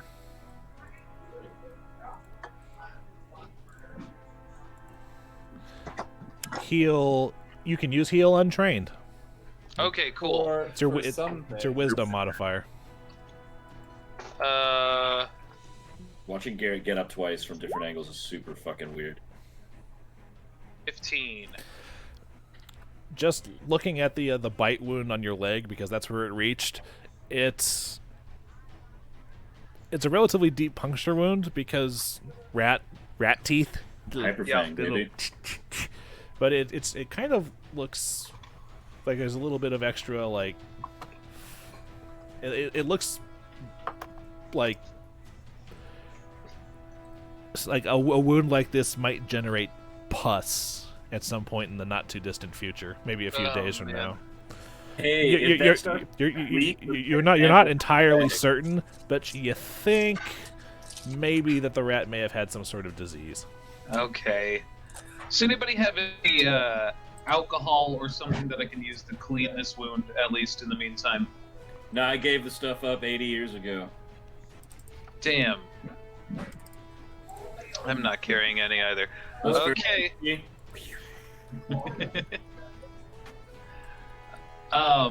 Hey, is survival a check that I can make without training? It's also not marked. I'll look.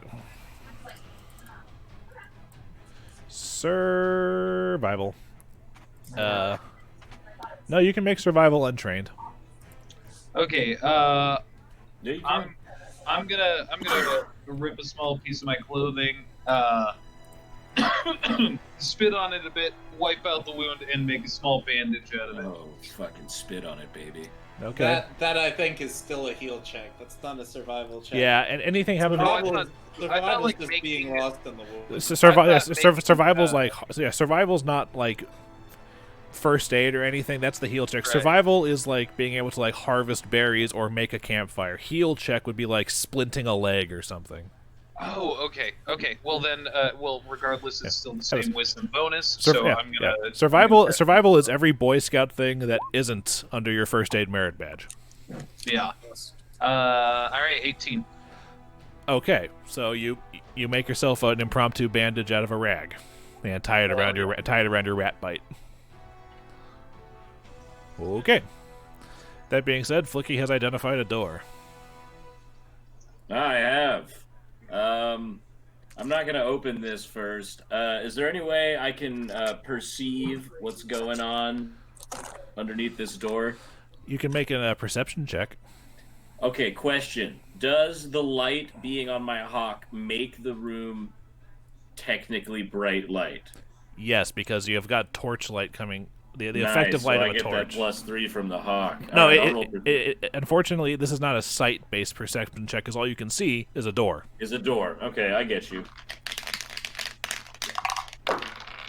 Oh, talk about it, baby. That makes perception +4. That makes 20. Okay.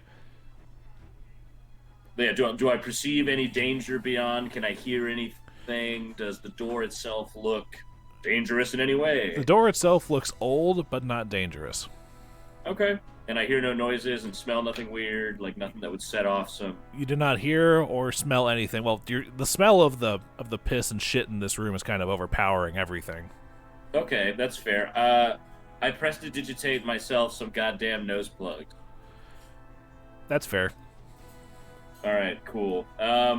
I talk to the crew. I see a bunch of boxes and stuff in this room. I say we pop a squat real quick and decide if we want to go through this door, who goes where, what are we doing?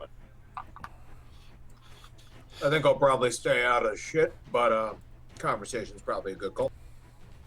I'm gonna stay standing. Because obviously, yeah. I think it's a good idea for us to go forward. Also, since we're talking, I assume it's been longer than a minute. My fucking light is now going out. Unless you want to recast it because it's a cantrip. Oh, it is a cantrip. I cast light again on my fucking hawk because fuck yeah. Okay. So what do we want to do? Who's going first? Do we want to do this in a specific order? We're all feeling. Hey, how many more healing potions do you have, Rexus? I have one healing potion left. Hmm. Hold on to it. If we don't clear this area out, the rats and the dogs will just come back. Very true. And who knows? Maybe we can just burn it to the ground when we're done if we don't need anything here. Well, that's arson. Hey, this place is abandoned. Who's gonna be mad? Anyone who has a building next door. Fuck those people. Either way, what are we doing? What's the call? Who's going where? Flickie, What's up? there was a note that told us to come here. We shouldn't just burn it to the ground. Well, if There we were must coming be here for a something of reason, what if interest. we find... I'm not saying right now. I'm talking after we clear it out and search everywhere. I don't mean leave now and burn it to the ground. I mean search everything. And, let's smelling evil and disease. Maybe this place needs to be burned to the ground. Well, right now I'm not smelling shit because of these nose plugs. Let's hold off at all until we've perused every nook and cranny of the building. Absolutely. That was my plan from the start. Search everything, and then, if need be, burn this mother down. Right. Let's keep moving then. Okay, who goes If you'd first? like to Because open the I'm not door. going first. I'm made of sticks and skin. I'll go first if you need to take a breather. Can every No breather. I'm just can the DM interrupt here for a second? Yeah. I was talking to Tib'resh. Okay, the DM is going to need a quick perception check from everybody. On it. Fucking sweet. What is that? 4. 21. Both Tib'resh and Flickie, as you're busy talking, hear something. It sounds like discordant pipes, like from a pan flute. You hear like, I can perceive enough to know that that's spooky. Does anybody else hear that? I do. Well, now that you point it out, it's very soft. it only lasts about 4 seconds. Can we, fades again. Can we determine Did we where hear it's it coming start, or did we know we came in like on the end of something? Was it just like a 4-second tune, or like what's? You're not entirely sure because you were all talking. There was just a slight lull in the conversation, and those of you who were a bit more perceptive than the others were able to notice it.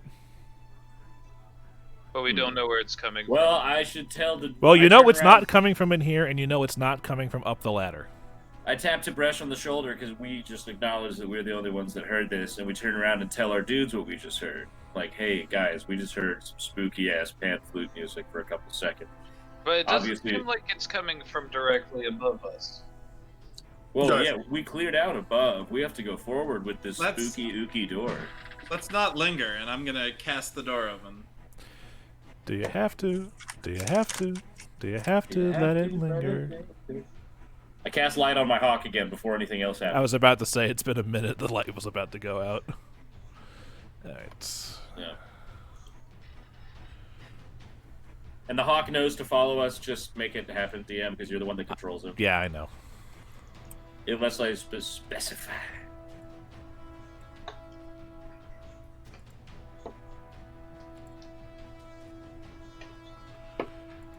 What the hell? Glad I chose hawk. Da da da da. What's it looking like in there, Icar? Icar, as you open the door, you notice what appears to be, of all things, dirty salt and sawdust coating the floor of this gloomy hall, of all things.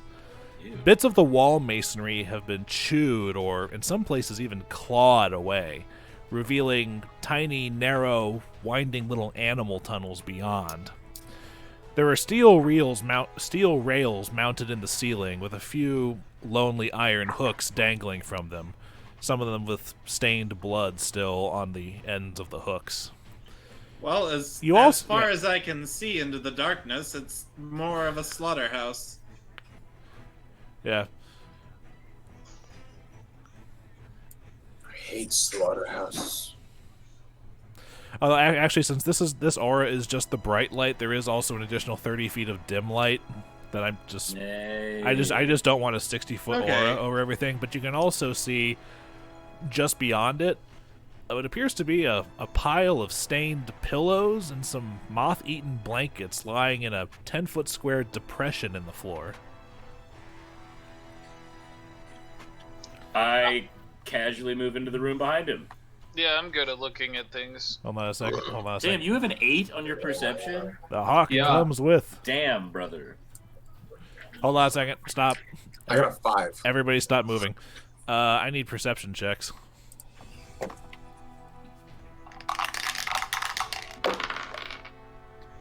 Damn. Oh, Oh, no, better. wait, that's good. What's perception? Plus 4? Okay. 17.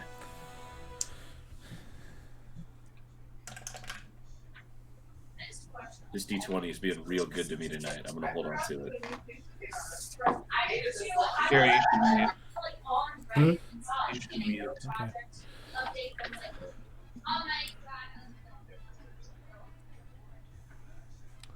Well, as Sugtok approaches the depression filled with pillows and shit, he suddenly hears a high-pitched noise.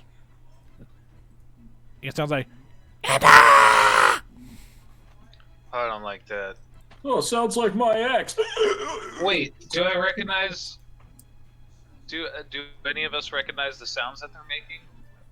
Oh, yeah. Well, you could, but it's also the surprise round because a creature, a putrid-looking humanoid that bears a disquieting resemblance to a half-starved, mange-ridden... Grimple? It looks like a half-starved, mange-ridden opossum hybrid with Danny DeVito. Hops out of the blankets and just lunges at Sugtok. Oh As my it's lunging at Sugtok, I say, dang, they let anyone in here, huh? And then as it lunges, the sound of comes from other places in the hall.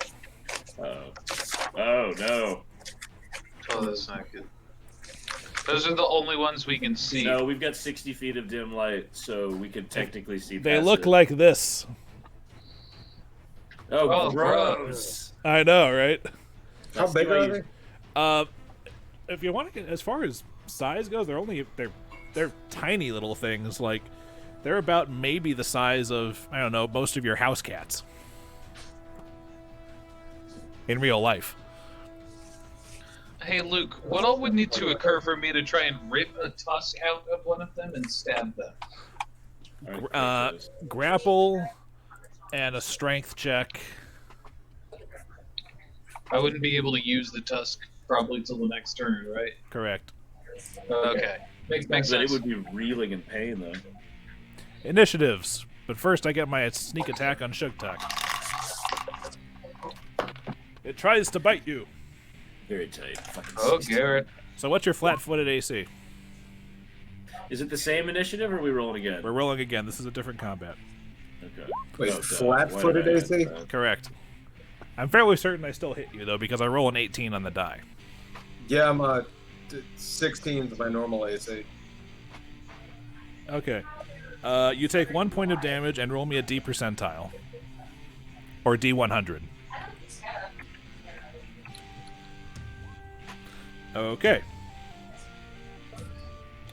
And I took how much? You took 1 point of damage. Okay.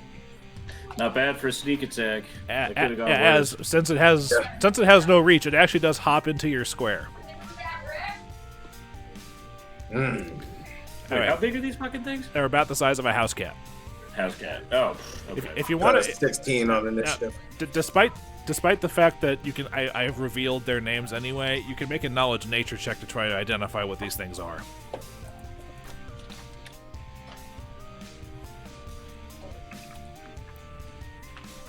That's Garrett, right? Or Sugtok, he's the only one? Oh, yeah. Yeah, because the rest of you are too far away. 19 on my nature check. 19? Okay. They are Grimple gremlins. They Good are. to know. They, What do I know about those? they are gross, nasty little fuckers.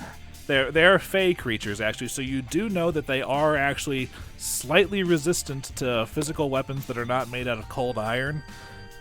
They have a tendency to be infested with lice, and they're capable of projectile vomiting Gross. frequently.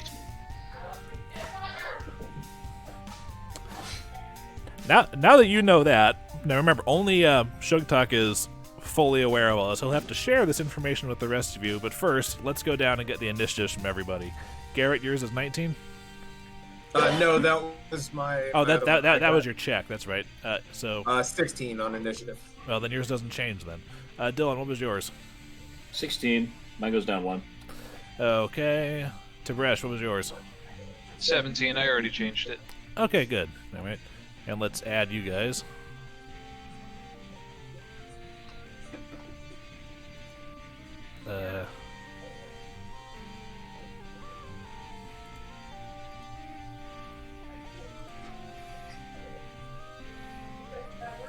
Is there any reason I can't add them to the turn order? Cause you a bitch! Yo, I'm gonna learn use magic device and craft and make the world's first vibrator.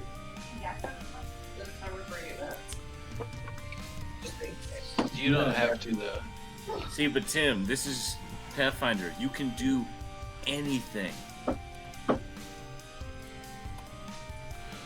Alright, for some It'll reason be as big as a human infant. Yeah, and actually, since you just got a very up close and personal look with a Grimple, you notice that their feet are tiny humanoid but have little claws on them. Whoa, those feet look weird. Oh, you also know that they have a couple of spell-like abilities, similar to the Mage Hand spell, the Prestidigitation spell, things that could, I don't know, possibly appear Have messed with the walls. Make in it the place other to Okay. make combat walls show that- bleed or to make hand saws fly around. See, they were just doing it to Do I keep get people a- out. They were trying to keep this place to themselves. Do I get a free Nice. action to holler at the others before combat starts, or did they sneak Ta- in before? Talking Run away talking from is my talking is a free action, but you kind of got to do it on your turn, and it's mainly just a small Right. little snippet. You can't like give Yeah. the Gettysburg Yeah, Address or right. anything How did Rexus go before us with 11? because I forgot to roll his initiative for this. Oh, okay. Jesus Christ! Oh, Damn, alright. I forgot to sort descending also. There we go. So Icar goes first, and Rexus would be in the doorway by the beginning of this. Okay.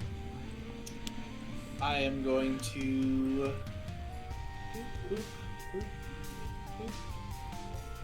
And I'm going to attempt to attack Grimple 2. Okay. Also, as you step into this little depression and sink down, no, it's okay. It's only about maybe a 2-foot drop, and there's pillows and stuff. But you also hear what feels like the clinking and sliding of metal underneath, like coins of some sort. Oh, Go okay. back. So they're also robbers on top of everything else. Okay, but you're attacking the Grimple. All right. Yes, I'm attacking the Grimple, and this time I'm just going to attack as normal. You hit.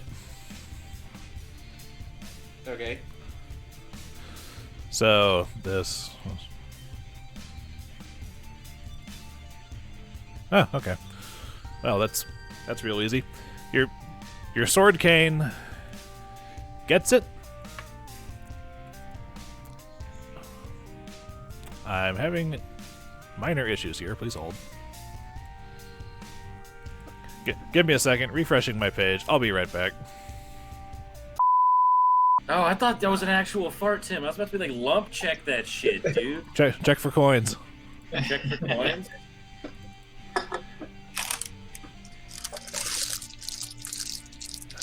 Garrett, mute yourself if you're going to be crackering down with plastic. Oh no, I'm down on crackers. Oh, okay. I was Oh, putting that in the Okay, my trash drawer. my tokens are misbehaving. So Icar skewers a Grimple what appears to be through its heart, and it falls limp on the end of his sword cane. Dead.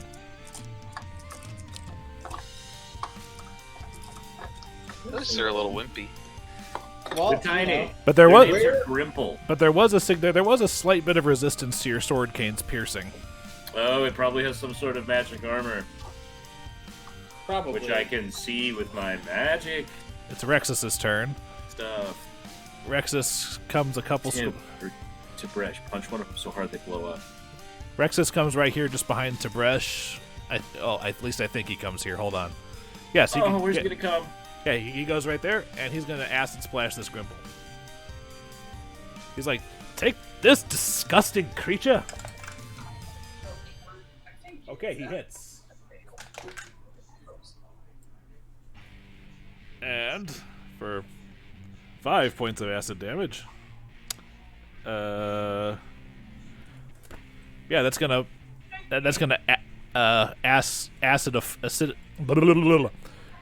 his acidic spell catches it in the head, and a melted mess of head atop the Grimple's body slumps over to the ground. I guess you could say the acid had a bad reaction with its base hit points. Cute. I like that. That was good. Okay, Alright. it's Tibresh's turn. I'm going to run over here. You come around the pillar and go boo, and it goes ah. It shits it. and I'm gonna Ooh! Oh, roll to confirm. Roll again. Oh, look at that! You even rolled the same hit die, so it's you confirm the critical hit. So, Does it blow up? oh, here's what happens. He so doubling that 2, so he deals 6 points of damage to this thing. So with the critical hit, he comes down underneath it. No, actually, what happens is you catch it with your foot. You sort of you scoop it up like a hacky sack, and while it's in the air, you shoryuken it. And its head keeps going, spine and all, up to the roof while the rest of it falls down to the floor at your feet. Oh, yeah. And then, like in Fist of the North Star, it just like bubbles up and explodes, and you're like, And oh. Tim, I need you to make me a D100, D percentile. Fatality. So we only have Grimple 2 and 3 left, right? 34. Grimble 2 Okay. is dead. All right. So what about, is Grimple 1 still alive? The one that's on top of Homeboy? Well, it's Sugtok's turn, so probably not for much longer. Okay. I really hope I don't get lice. Tim, not a truer sentence has ever been said in any fucking statute. Garrett, you're muted. I can barely hear you through Tim. Can I roll to try to scimitar him? Like, I want to grab it by the head and just like shink. Yes, you can roll Do it. Yes, you can roll to try that. If you manage to kill it in one hit, I'll fluff it up and say that you did that. Nah. You don't hit it. So I go to stab it and just like It runs between your legs and it's like, what the? motherfuckers. Grimble gremlins, guys. Flickie. Oh. Which one of these bad boys is still alive? We got 3 and 1. Ooh. For some reason, I can't actually go on and put the red X's on them because for some reason these tokens aren't behaving. Maybe it's because I have them shrunk. But actually, you know what? I can fix this. Hold on. There we go. Oh, there you go. So I can still like cast a spell and have my fucking hawk do something, right? Like as long as they're done at the same time.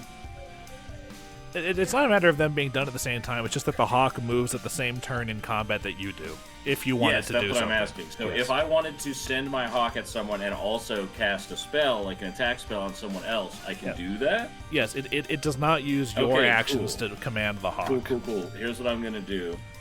I'm gonna send Tim to swing on Grimple number 1, the one over by Sugtok. I forgot that you named it Tim already. I thought you forgot Wait, Tim's character's how did name. Grimple number 3 die? Grimple number 3 died because Rexus hit it with an acid splash. Oh, right. Okay, then while that's happening, I also cast Ray of Frost at that motherfucker. Alright, let's see. What? Wait, what? Hey, Grimple number 1. Attack, and then Ray of Frost is another attack. Oh, number 1. So do I just have to roll... Yeah, I guess they're just gonna go on the same shit. Alright. And then, so that's for fucking range spell attack is +5. 19. 19 hits. Roll damage. 1d6. D6 for the... Oh yeah, 1d6. Right. 'Cause I don't have any half levels yet. 5. 5 damage. And As what it- about the hawk? Well, what's the hawk? What, you're sending the hawk to attack? He's also swinging on Grimple. We were doing like a conjoined like hawk spell blast on this The hawk swings and catches the Grimple's arm in its claws and picks it up and holds it still enough for your Ray of Frost to get it right in its fat, disgusting little gut. And it falls limp in Tim's claws. Nice. That's fucking sick.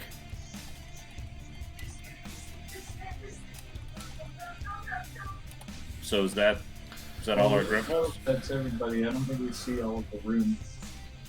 But since the fucking hawk swung, wouldn't he be over by this Grimple, illuminating more of the room? Yes. Guys, there's another one. Well, if we don't hear Well, anymore... hold on a second. After Flickie's turn. Okay. The Grimples all get back up again No. as they revive. Yeah, wouldn't that be irritating? Dude, I love this hawk. Icar. Whatever hurt them, some roots in their fucking lungs. Okay, well, I'm gonna crouch down and scoot through the, assorted clinky coin noises at my feet. Okay. So I guess I'll take an action to search this square. All right. To see what I can find. And as you pull back one of the moth-eaten blankets and whatnot, a couple of coins actually fall out of the folds into a pile. That's what I thought. And going through the entirety of what's in here, it appears like the Grimples were using this little depression as their bedding area. And actually, looking through it, it appears to be what remains of the hatch and pulley system of the slaughterhouse once upon a time. I see. But as you go through while he's going through, what's everyone else doing? Are we still in initiative? At the moment, no. I'm going to go ahead and check myself for fucking lice. Well, since according to my description, you only touched it with the crook of your foot and your fist, it doesn't take you very long. Make a perception check.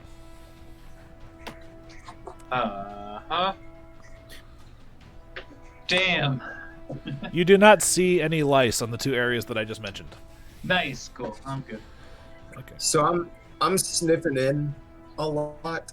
Just trying to smell around the room. I got a really good sense of smell.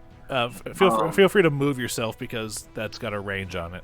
So. And when you were here when I said that. And you were talking about.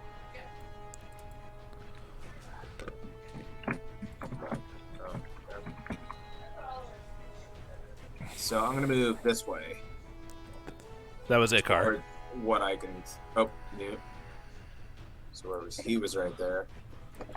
Oh yeah, where are we going? What corridor are you talking about? I'm gonna move over here and just try to be sniffing for what I smell like. Guys, there's one more. Eep! I'm gonna move to the middle of the room and can I just throw a perception check to see if I can detect any more of these little bastards? He's right here. Oh, you found one. Oh God, there's another one. I can smell him. Is this a wall or what is this? It's like a column. It's like a support column. So I can't see past it. Okay. Can I get at him quick enough with an attack to get a surprise attack on him? Yeah, yes, because he was hiding, but he rolled for shit. All right, so I'm gonna go for a surprise attack on him. Let me put it this way: he's very lucky that it's technically not possible to botch a skill check. 16 to hit. You hit. Roll damage. 6 plus 4. 5 damage coming at the gribble. Nice. Technically, that would be D6 plus 4. 3. But yeah, you still get it anyway. Strong as fuck. So I want to go and cleave him in half. And you do. It stays there for the little anime thing before the red line kind of appears and the two bits of his body slump forward and backward, oddly enough. And then he says, "Leave me alone, bitch." And dies and dissipates. And while Sugtok goes, "Yeah!" Icar's like, "What the hell's going on over there?" What the hell? Icar actually finds a small hoard of goodies in this little bedding. Hey, Icar, it smells like you found goodies. What kind of goodies did you find? I can hear it because there's no more going on in the room. Oh, I'm not sure how you can hear or smell coins, but yes, there is an assortment of coins. Bangling up in here. Come on, baby, you're already rich. Let me look at this. Ancient elven secrets. Okay, Icar, you forget what it is to be poor, or you don't know what it is to be poor. But anyway. Yeah, and my parents are dead, so let me check this shit out. I flip over one of the cushions and start digging.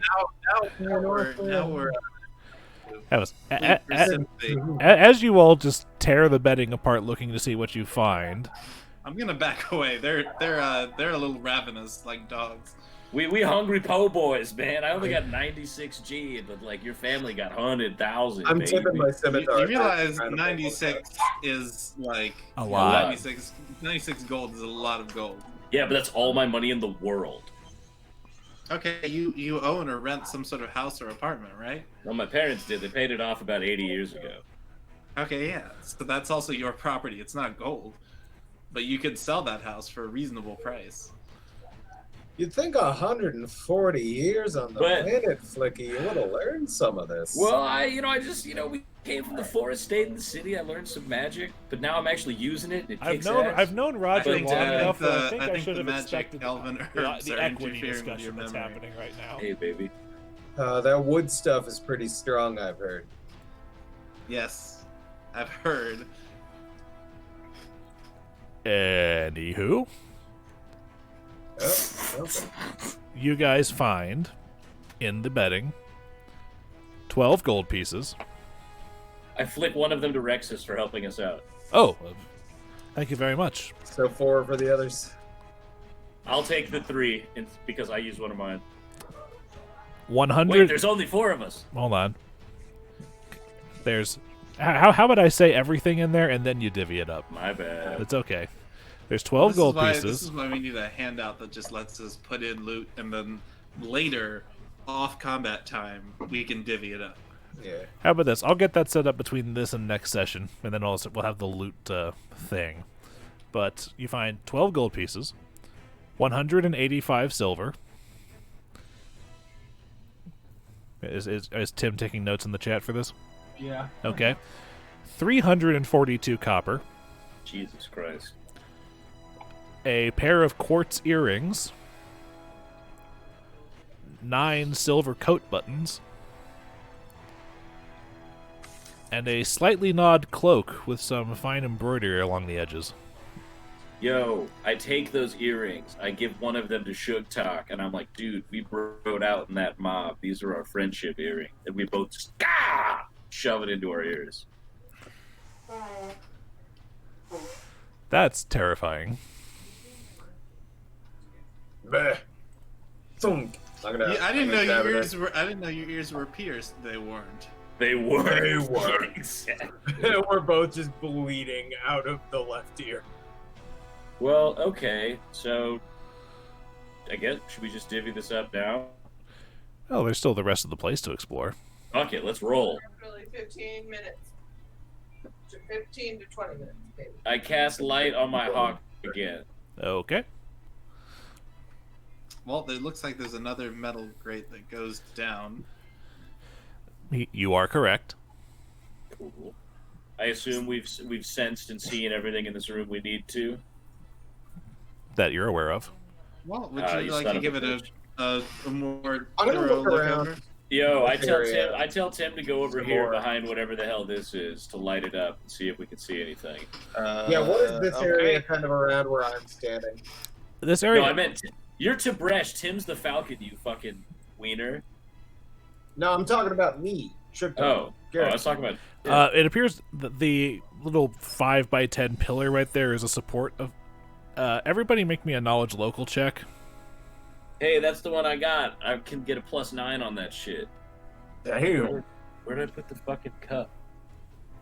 I haven't even gotten up. What the? Oh, ha! I'm just an idiot. Okay.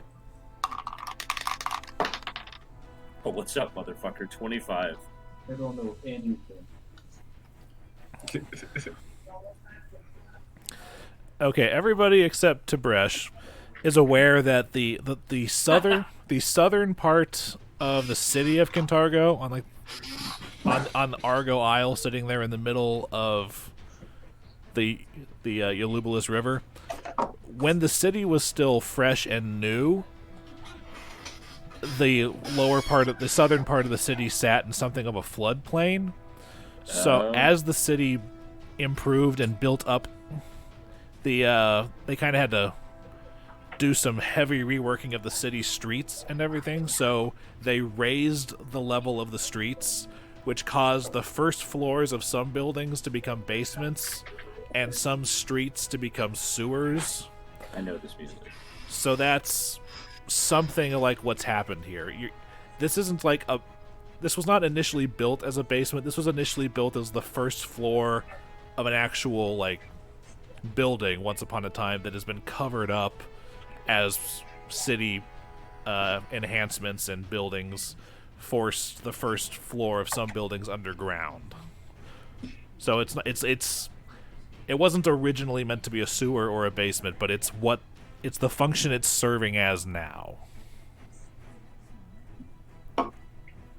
Well, shit, baby.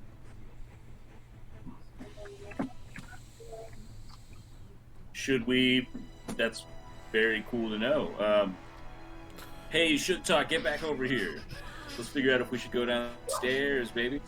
Did I see anything over in this area while I was looking around? You saw nothing of notes. There's still just a couple. There's scratch marks at like knee height, but you just suppose those came from the Grimples. Well enough. All right, buddy. And I'm gonna run over here to Flickie. This gate is locked. I'm gonna sort of hold the sword cane part up and tap between the bars. Nope, this is more obstacles. Is there like an obvious keyhole? Or There is a rusty keyhole. Hey, rusty keyhole. Doesn't somebody have a rusty key? Maybe it'll work twice. You know. Yeah, I think I still got one of those. If it can hit once, it can hit twice, and I'll stick the key in. You stick the key in and give it a turn, and it turns slightly, but there's a lot of resistance to it. Like it, and as you keep turning, it slowly turns a bit more. And after about 20 seconds of actually turning this key, you fully turn it enough to disengage the lock. It was just that old and rusty. Now that's a lock. That's my wife. I think there's quite a bit of wear on this gate. Here, you can have the key back.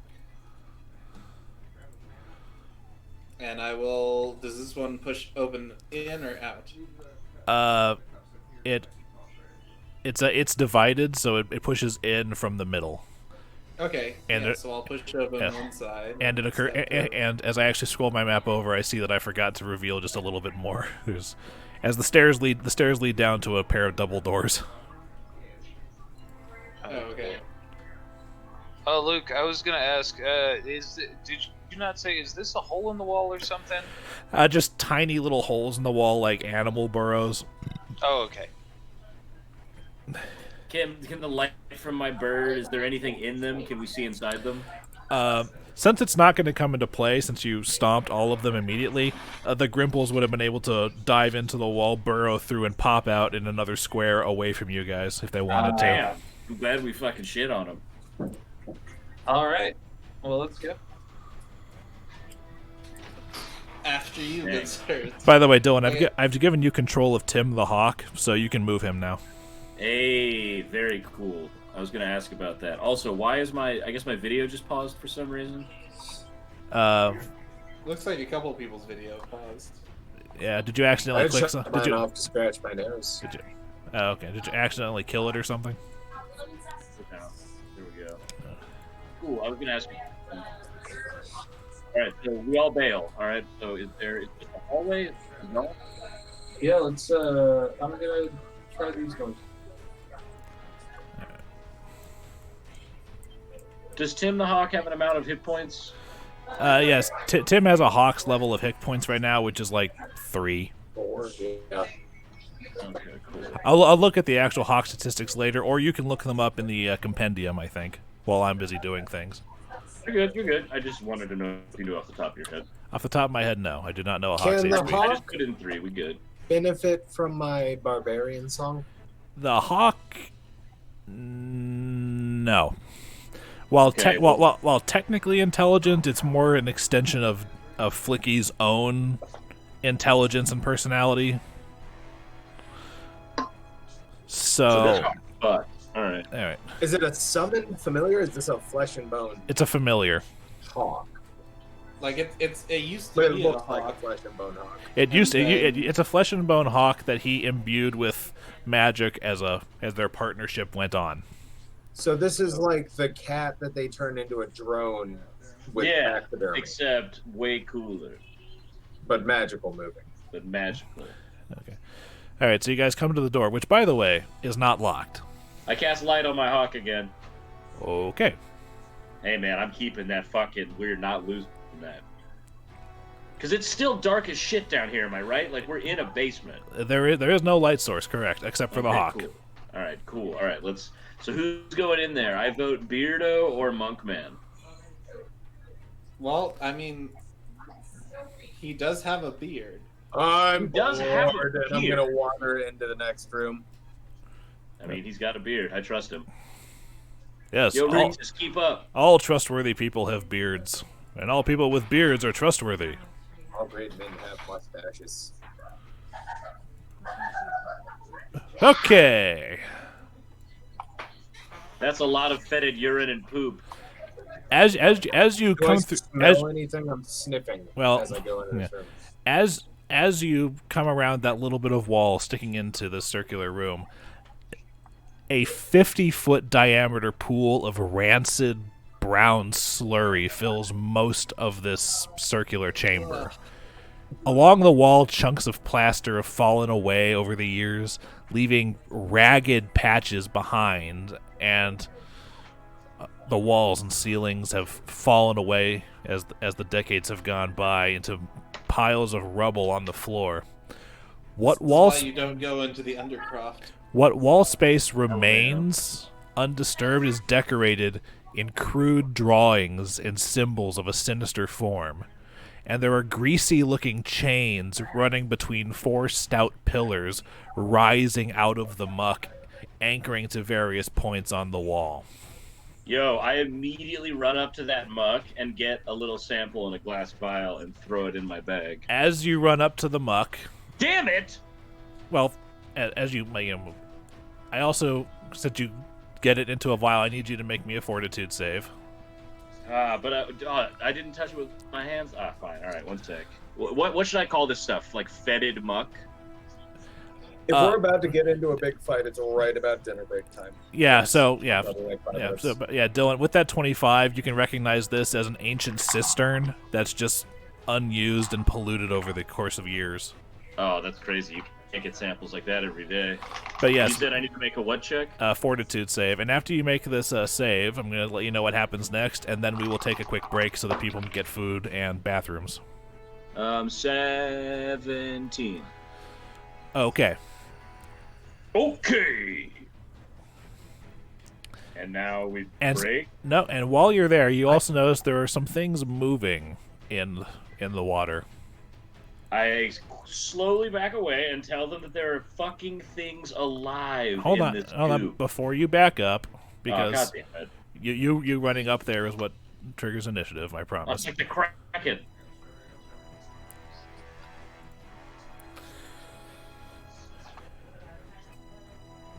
Elfman, what'd you put in your bottle there? Some of this goop, but I see some stuff wiggling around in there, man. Doesn't look good, though. Nothing Oh. good can be alive in this mess. You see 2 creatures flopping around aimlessly in this fetid water. They look like roiling waves of flesh given small quasi-humanoid form. Among the fatty surges of these creatures, you see half-formed limbs and a dripping, tumorous face. They're looking like this. Gross. I immediately describe them to everyone behind me, and I'm like, uh-oh. All right. We can see them too. Oh, I don't know. To identify them, you will need a knowledge planes check.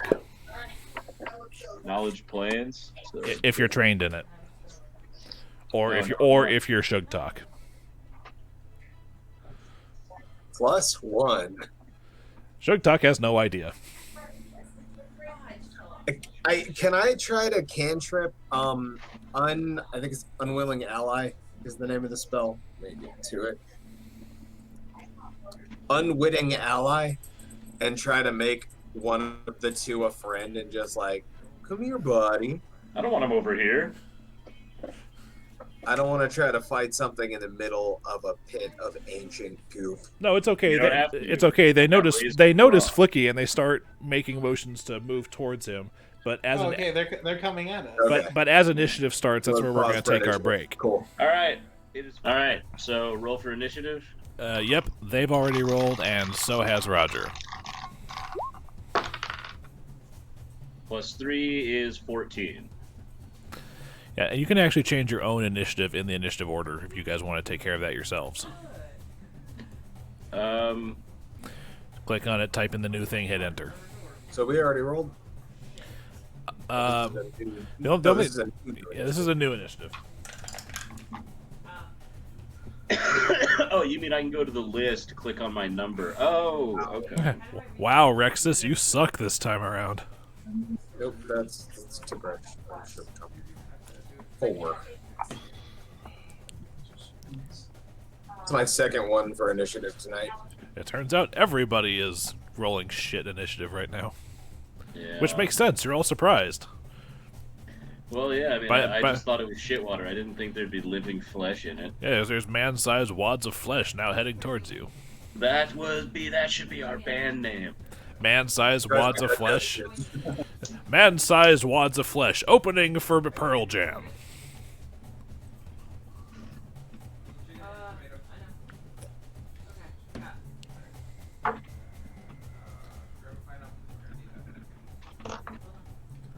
So what's up? What are we doing? Is everybody rolled and put in?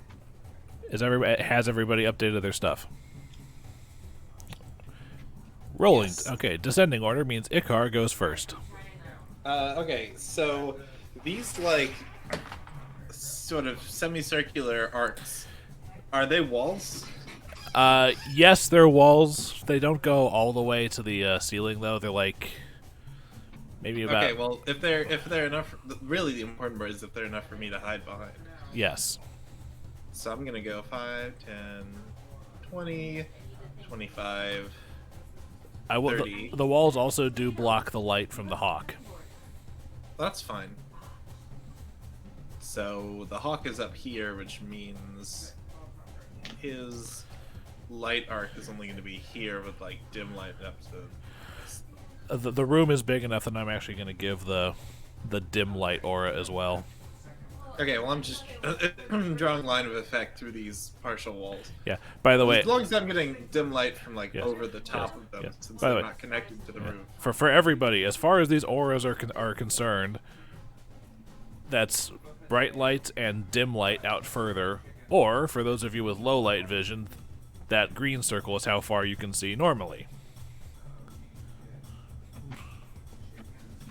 Which I think is just Flickie. I got low light. And you, okay. No, I have dark vision. Yeah, you have dark vision, so you have 60-foot dark vision, so you're relatively good as far as this particular encounter is concerned. Is that your entire turn, Roger? And then I am hiding. Okay. Tib'resh. Alright. I don't think I really want to touch these guys directly. So I'm going to quit my nunchucks. And I'm going to move right here. And I'm going to get ready to attack with my nunchuck. Okay. By the way, there is also an option you can take in combat. It's called fighting defensively, where you take a -4 on all the attack rolls that you would make until the beginning of your next turn, but your AC will increase by 2 until the beginning of your next turn. That shit fucking slaps. Yeah, actually, that doesn't sound like a bad idea. Yeah, I'm gonna fight defensively. Okay. Flickie. Okie dokie, so the first thing I do is I'm gonna have Tim go directly to the middle so he's lighting up the room evenly. And he's just kind of floating there because he's a hawk. Excuse me. And then I'm gonna... what's up with these? Are these walls? Like, what is this? Those are the pillars jutting up out, and the things connecting them are the chains connecting to the walls. Oh, okay. Cool. Well, then in that case... You could jump in the poop pool and use the chains to guide yourself across. I'm gonna Ray of Frost this guy right there. Yeah. Also, another note: all of the areas on the map that have rubble, the rubble counts as difficult terrain for moving through it, so it'll cost double movement. Ooh, okay. But yeah, so I Ray of Frost the Lemure 2. +5 with range spells. 22. I assume that hits. Your Ray of Frost hits. Okay. Now 1d6. Ooh, it's on the floor, but I don't know where it went. 2 seconds. Wait, no, I've got another one right here.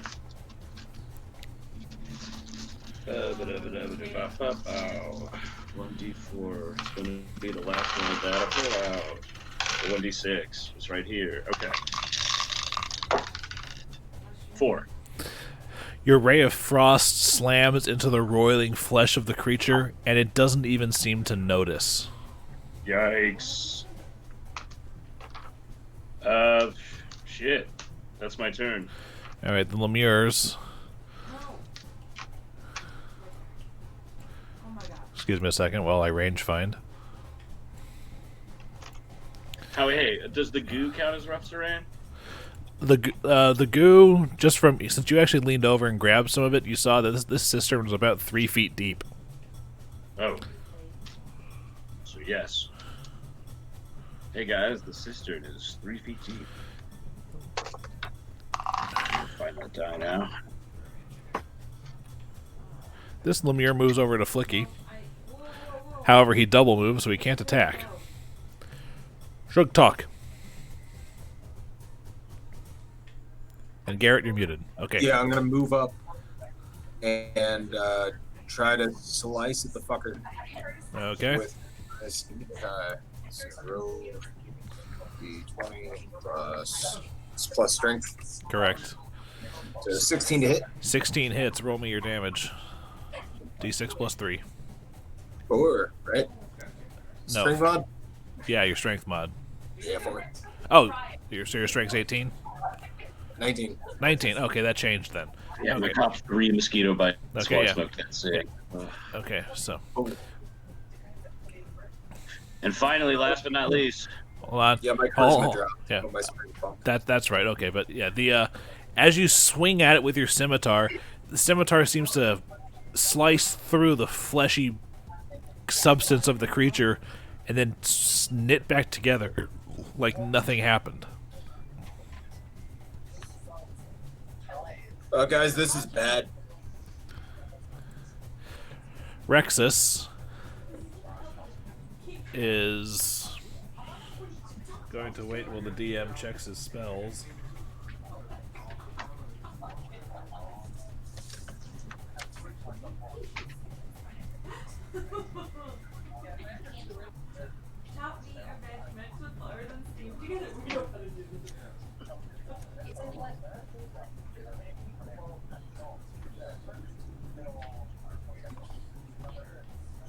Okay, Rexus is going to come around this corner right here.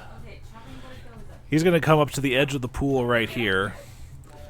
And he's going to hold out his hand towards the Lemure by Flickie and Sugtok.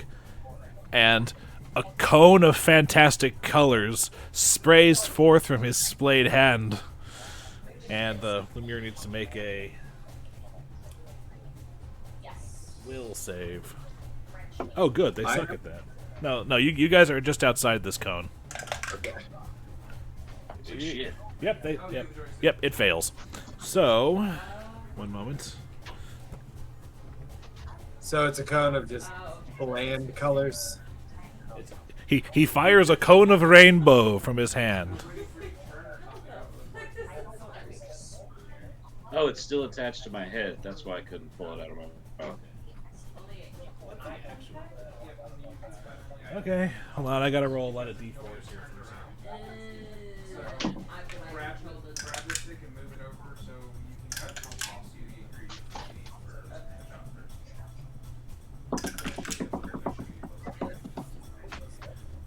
Wow. What's up? So Rexus color sprays this Lemure, and it fails its saving throw. So it's it is still breathing, but it appears to fall unconscious in front of you. Damn. Like, as in 0 hit points unconscious? Or No, like just literal? As in literal unconsciousness. Okay. Hey guys, he looks unconscious. And that's Rexus's turn. Icar. What do these things look like? What do they look like? Those like weird man slump things. Down here. So Okay. physical weapons went right through it. So how tall is this wall here? About 6-7 feet. Okay, if I were to jump up, could I grab the top of it and pull myself up? Make me an athletics check. You mean in this edition? I think it's just a climb check. Oh, great, climb. All right. Hit. Oof. Nope. Man, you were getting twos out the wazoo tonight, my guy. Nope. You Yeah, did not manage to climb up on top of the wall. Okay, well then I will just move. 5, 15, 25. That's it. You can double move. Oh wait, you tried to climb already. Yeah, Never I tried mind. to climb already. Okay. Tib'resh. Remember, Tim, Tib'resh, physical weapons don't seem to work on these. They slide through, so your fists are just as physical. Be careful. Seeing my nunchucks. I don't have much of a other opportunity. You know Garrett, what? will you mute yourself? Sorry, I wasn't unmuted. I don't really have another way to attack them at the moment, but what I might do is just try and Well, you can still restrain them. can I? But they're gross. I don't want to get a disease. And a sword went right through it, so I assume arms would too. Grabbing might not. Yeah, you're close enough to recognize that despite the fact they look like roiling mounds of flesh, they appear to have something resembling actual physical form. So there is a way to grapple it if I were to try and grab onto it. Flurry of blows into its stomach and see if you can punch out like a core or something. Or, yeah, attack towards the center of its form. It'd probably have to be a higher attack roll. But I also don't want my fist to get stuck in it. But remember, since your nunchucks are a monk weapon, you can use your flurry of blows with it too, and it uses your martial art die, your unarmed damage die. Right, that's correct. Yeah, actually, that's what I'm gonna do. I'll If you're gonna flurry of blows, it's a full round action, so the only movement you could take would be a 5-foot step. Right, which I can do and be within range. However, Hey, DM, have these things spoken yet at all that we can hear? They have not. Damn. Okay. Okay, aiming at the very center of its being, the where I can see where there is a mass, I'm going to sling my nunchucks around and smack it in a flurry of blows. Okay, do you want to try this again? I know twice. You grabbed it right before we started walking off the edge because I'm moving it. So thought I would... The second one hits, and the nunchuck bashes into it, hits kind of soft, blubbery flesh, whatnot, and bounces back. Soft, blubbery flesh and whatnot there. These things are gross. They really are. Flickie, you're up. So this guy's unconscious, so I can move away without an AOO? Correct. I'm gonna do that. Okay, I'm definitely not sending my hawk to touch them because fuck that. So I'm gonna move to here and then 5, 10, 15, 20, 25, 30. I'm gonna move to here and cast Ray of Frost on this guy again. Okay. Okay, well, give me. Well, you said it looked as though nothing happened. Correct. Can I sense motive on these guys? You can try, yes. You got the chops. Nah, they seem evil, like they're intent on killing us.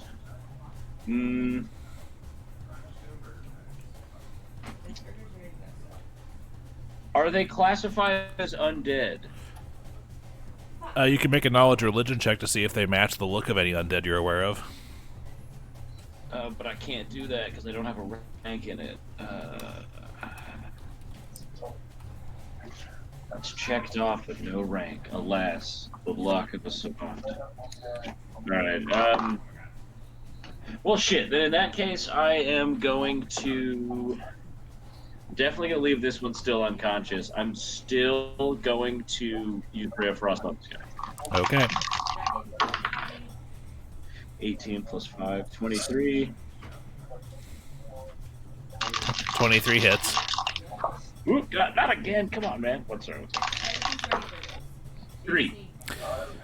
Another bolt of frost flies from your finger and crashes into it, and again, it doesn't seem to notice. Tib'resh has its attention.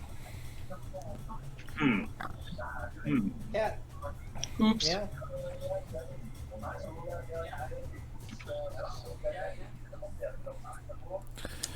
Their turn. One of them is unconscious, and one of them, it has 2 claw attacks, so it's going to make them against Tib'resh. Can I attempt to dodge? I don't know when I have the initiative to try and dodge an attack. That's what your AC is. On your turn, you would make some sort of thing to make yourself more difficult to hit. But Well, is he still fighting defensively? no, because he went full round. Yeah, I did a full thing last turn. The first claw attack from this thing misses you, and the second one rolls the exact same number and misses you as well. Ooh. Didn't even have to dodge it. Sugtok.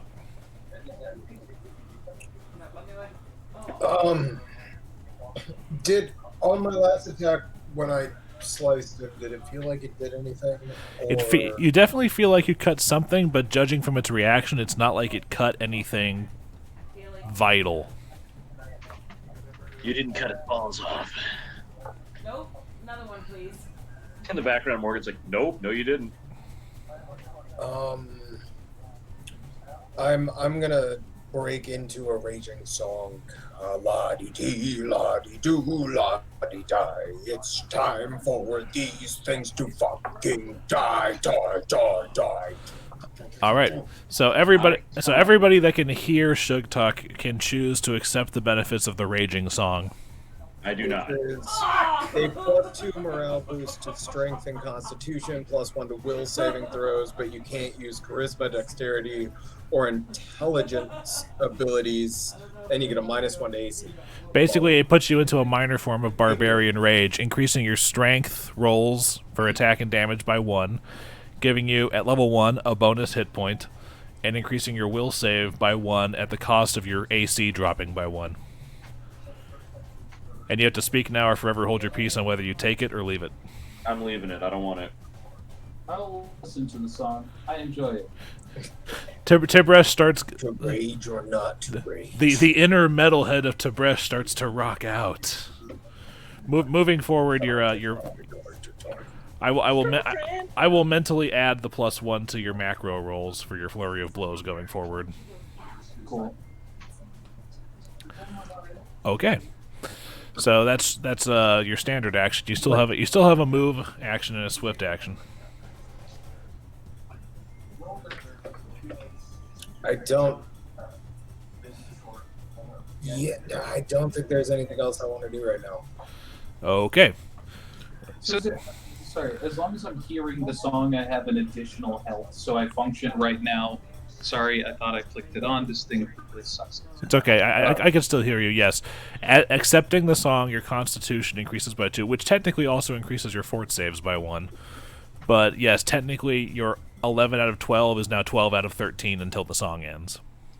Okay, cool. For his turn, Rexus is going to back away from the stench water and put his hand to his nose in that way rich boys do when they smell something offensive, and backs up to stand next to Flickie. He draws his sword cane out, but he doesn't know what to do with it because he's seeing other people having a tough time with it. Icar, you're up. Alright. We're gonna try to climb again. Incredible. Oh my god. You do not climb with a 3. I haven't rolled higher than a 5. All right. 10, 20, 30. That's me. Okay. Tib'resh, now raging. Now raging, I am gonna once again, much more wildly, spin my nunchucks around myself. In, I want to say like Bruce Lee-esque level of control Okay. with these nunchucks, and I'm gonna smack it right at its center of mass once again. Which functions? Should I do? I guess I have no reason not to do flurry of blows. Correct. So I just have the normal flurry of blows roll. I don't know what I'm subtracting from this, so you let me know. You're not subtracting her. Okay, so the first one hits. Actually, they both hit, and the power of the raging song coursing through you, just making you go. Aah! You smack this thing in its ugly face with a nunchuck, and you actually feel a solid crack underneath, but it was cushioned somewhat by just it. But you pull it back, spin it around your head one more time, and bring it down. There's only the faintest of possibility of give underneath this thing. But you do feel like you've actually done something to it. Alright, we can hurt him. You just gotta hit him real hard, you guys. Okay. Flickie. Guess that's me. Shit. So I heard Tibresh's nunchuck collide with something in the head of the beast, you said? Like underneath some cushion? Underneath some cushion, yes. Okay, cool. I'm gonna take my long sword and I'm gonna hand of the apprentice that bitch, blade first. I'm talking like drill style into that dude's fucking face. The unconscious one or the one that Tib'resh is working on? No, the unconscious one. Well, you know what? No, the one that Tib'resh is working on. I'm gonna send my long sword point first into that thing's fucking head. Again, which one? The unconscious one or Tibresh's? No, this one. Okay. So that is a what? Fucking +5. 14. 14 hits. Nice. Okay, and then for damage, that is my D8 +1.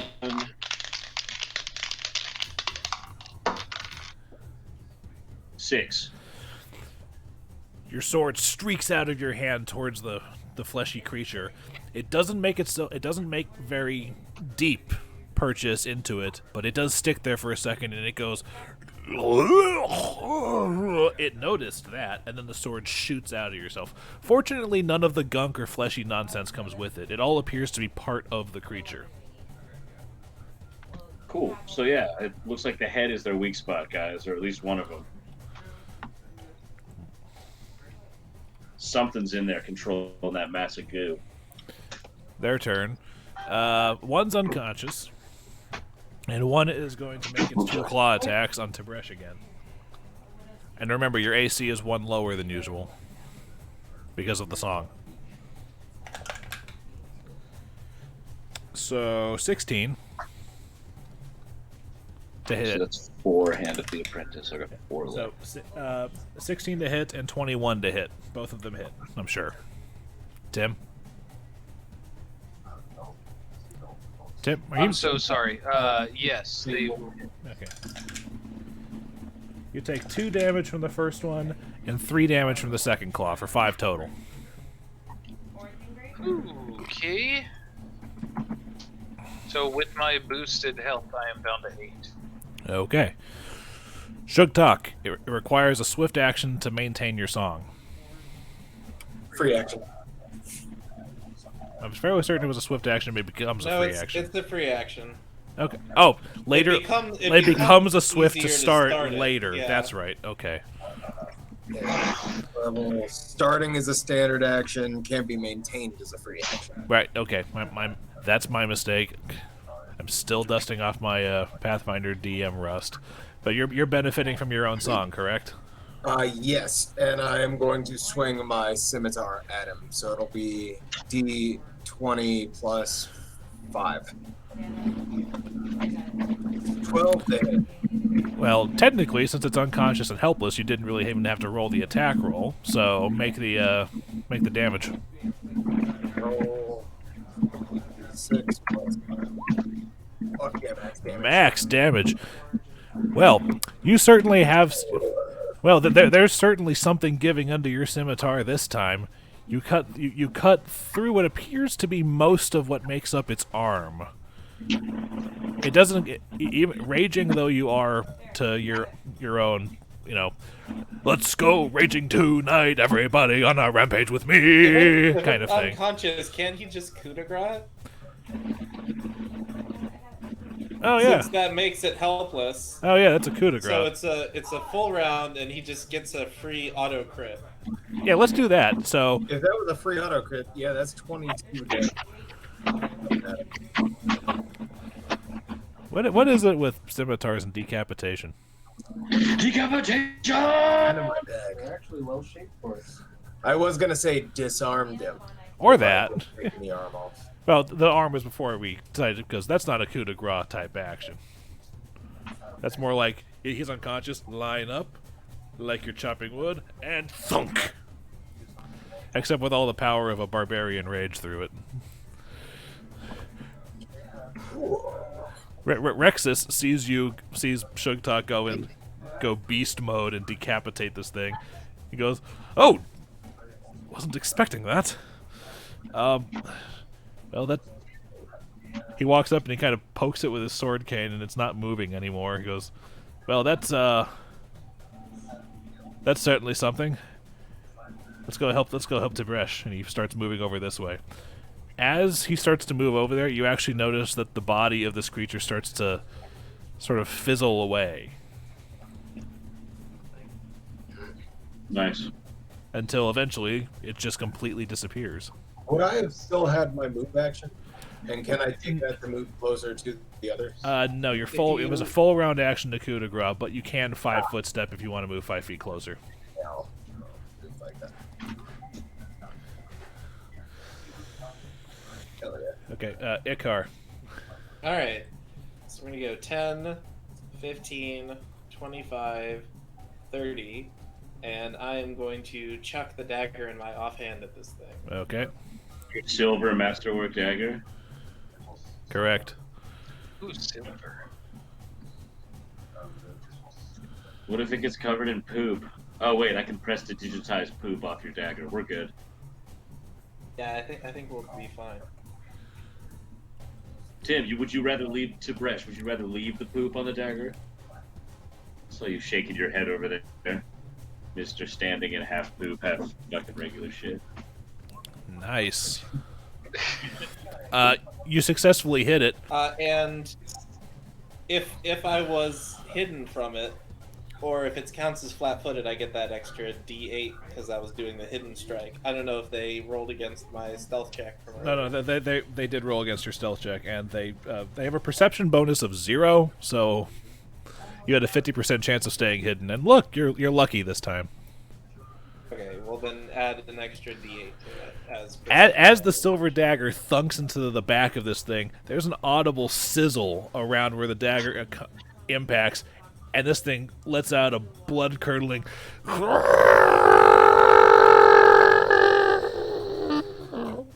before falling down into the cistern and starting to fizzle away like the other one did, leaving the dagger behind. Nice. It's all about setup and execution. Last strike. Now, Tib'resh, if you wouldn't mind maybe fetching that out of the water, please. I sigh. The song ends by this point, so Tib'resh can focus enough to follow your request. Oh, right. Tib'resh, make me a fortitude save. Oh, fuck. I should have used something. I should have used the. See if I can do it with the nunchuck. Okay, fort C. Right here. Does he still have the +1 fortitude? Balls. Okay. I think the song persists for 2 rounds after he stops singing. I'll double check that, but either way, the song's bonus wouldn't have helped him. So. Nope. But Zuta lower. you're just. this water is just absolutely nasty, and you all like, Oh God, guys! and you lose your lunch. Does he find the dagger? Yes, he gets the dagger out, but he's just absolutely nauseated by the contents of this cistern. When he gets out, I presto all the goop off his body. No, he doesn't fall in. He doesn't fall into the cistern. He just. Well, I mean, his legs and his arms and the dagger. Oh, okay. Well, either way, you prestidigitate is not the cure-all, end-all to things like this. Like, his clothes still are stained and whatnot. They don't smell as bad. I want the goop off of him so he's not. He's probably gonna have. He's probably gonna have to, if not wash these clothes, toss them out and get a new set. Fortunately, there are very good tailors in the city.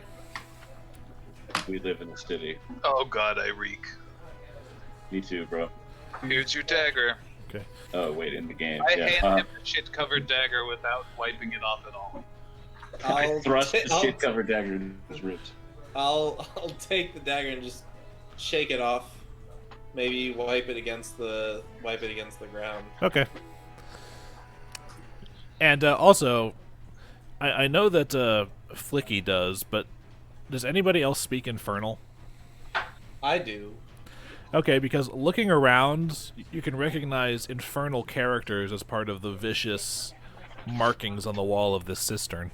What do they say?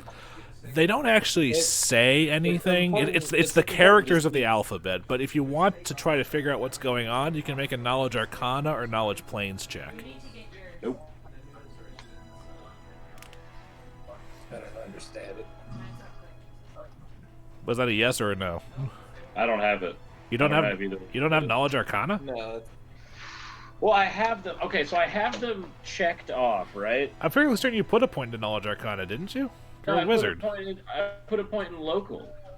I have all the knowledges checked off, but I only put a point for like the ranks. You might want to put a point in Arcana instead of local. Like the rest of us can know local, but you're a wizard. That's fair. You need to know Arcana. I'm just gonna shift that up to Arcana then.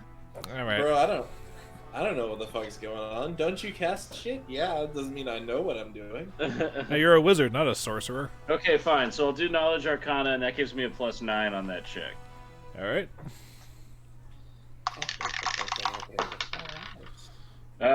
17. The organization of runes around this room, you recognize as an attempt to open a portal to hell itself. And while this particular arrangement may have worked once upon a time, maybe only for a few seconds, whenever that was a long time ago. These runes have not carried any magic for years. Damn, I relay that information to the homies. And what I started doing was like, I would do Portal to hell. Didn't open. And if it did, it wasn't open very long. But these guys are trained with magic. It wouldn't be the first time you've seen a portal to hell in Cheliax. Hey, man. I feel that. Especially since there's a temple to Satan in the middle of town. Please. He's more like, he's loosey-goosey, not Satan. Well, I would prefer not to tarry in this room, as it. Yeah, I want to get the fuck out of here. It rancid. smells like shit. I'm gonna go up to the Apple loading screen. Alright. Here. I cast light on my hawk and send it over here. I follow suit. All right. As you guys move past the shit room, Is Flickie, is your coat or like shirt, is it decently long hanging or is it normal hanging shirt? I mean, why? Just quick curiosity. Kind of long. It's not super long, but it's not like a t-shirt. I've got robes on top of like shirts. I'm gonna put and stuff. 4 dancing lights just at the bottom of Flickie's kind of ensemble. So he's got these dangling lights around his Oh, I'm definitely wearing a robe. If you want to put dingle dangle Yeah, lights he's on got dangle lights that are dancing around at his feet from my dancing lights. Dancing Lights creates, if I'm not mistaken, 4 glowing orbs of light that you can position as you wish. Yep. So I'm so just gonna put them at the bottom of Flickie's shirt, like Yeah. where lowest hangs. Yeah. So Dillon, remember Queen Amidala's red dress with the glowing orb things at the bottom when the Trade Federation's rolling in? Yeah. It's like that, but they actually give off decent amounts of light. Yeah, so me and this hawk are now beacons of hope. All right. Okay. But as a lot of you move further back into the basement area here, the rooms back here have fallen mostly into disrepair. Additional plastering of the wall has fallen away in chunks, and if they haven't fallen away, they're barely hanging on to the walls, exposing rough stonework beyond. In these back rooms, scattered furnishings appear to have once outfitted a bunk room, a kitchen, and even remnants of an old armory, like armor stands and the wooden stands that spears may have rested up against, laying about in various stages of complete disrepair, rot, and decay. And Search the armory stand. And any doors in the area are hanging from hinges or crumbling archways and offer absolutely no impedance to anyone's exploration of this place. I searched the armory stand. The armory stand itself, it's just the wooden stand that's fallen over. There's nothing on it. Get on it. Yeah, you guys will have to perception check up here. What check? I'm sorry. Perception.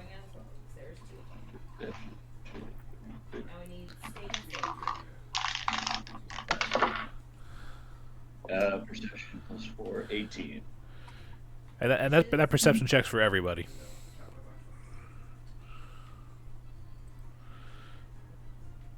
Okay.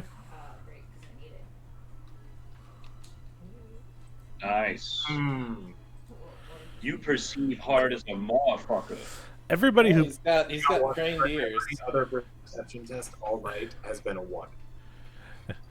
Everybody who beat a 15 notices that in that pile of rubble in the top left corner of this room, there appears to be a small nest that may have been used by a creature of roughly small humanoid size, a tiny creature. I'm not going. Gremlins, perhaps. Oh, it looks like it's about that size, but you don't actually. But that particular check doesn't reveal anything else in this room. Well, any other creatures in this room. But anyone who beat a 10, so again, sorry, Roger, notices that in the top right corner of this room there are 3 small crates underneath that are relatively intact underneath a moth-eaten blanket of some sort. We should check these crates, huh, guys? Okay. These what? Oh, hey, they're crates. Sorry, my eyes are still sort of watering. Yeah, I know. There's so much light in this room. No, it's just the odor. Oh, that too.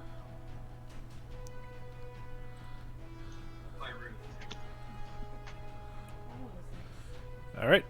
So you guys search the crates? Yeah. All right.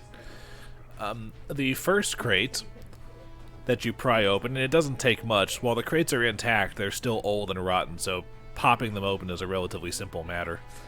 But the first crate that you come across has a suit of very, very well-made leather armor, a composite short bow, which appears to be keyed to someone with a +1 strength modifier. You writing this down, Tib'resh? Am I? By the way, I did make a loot thing in the journal. I did make a loot thing in the journal if anybody wants to fill it in there, because there's actually a lot that I have to read off just now. Yeah, that'd be good. So in journal, you'll just see something that says loot. It'll have a picture of a treasure chest. Yep. And then just go in there and edit, and then just start filling in. And then what did we get earlier? 12 gold. You mean from the Grimple nest? Yeah. From the Grimple nest, you got. Where is it? I wrote it down in the chat. Yeah, he did. Yeah, he. So what's this stuff? This stuff again is a very, very well-made suit of leather armor, a composite short bow keyed to a +1 strength modifier. I'll explain So that means like me, right? Like weak strength. I'll explain that later. A masterwork hand crossbow, a masterwork silver morning star, a forest green cloak embroidered with elven characters, Give it to me. and what appears to be a pouch of 12 pearls. We should split the pearls, but I want the. Oh wait, this is just the first crate. Yes. Yeah, it's just the first crate. Damn. I've got a mistake. Congratulations. Does it bite you? Like, Cool. Okay, is everybody good with that? Yep. Okay. The second crate, after prying it open, there is a watertight iron coffer inside that is locked. Get that up the frame. It was watertight what coffer? A locked iron coffer. Maybe that key we have will work one more time. The lock appears to be too small for the key. Damn.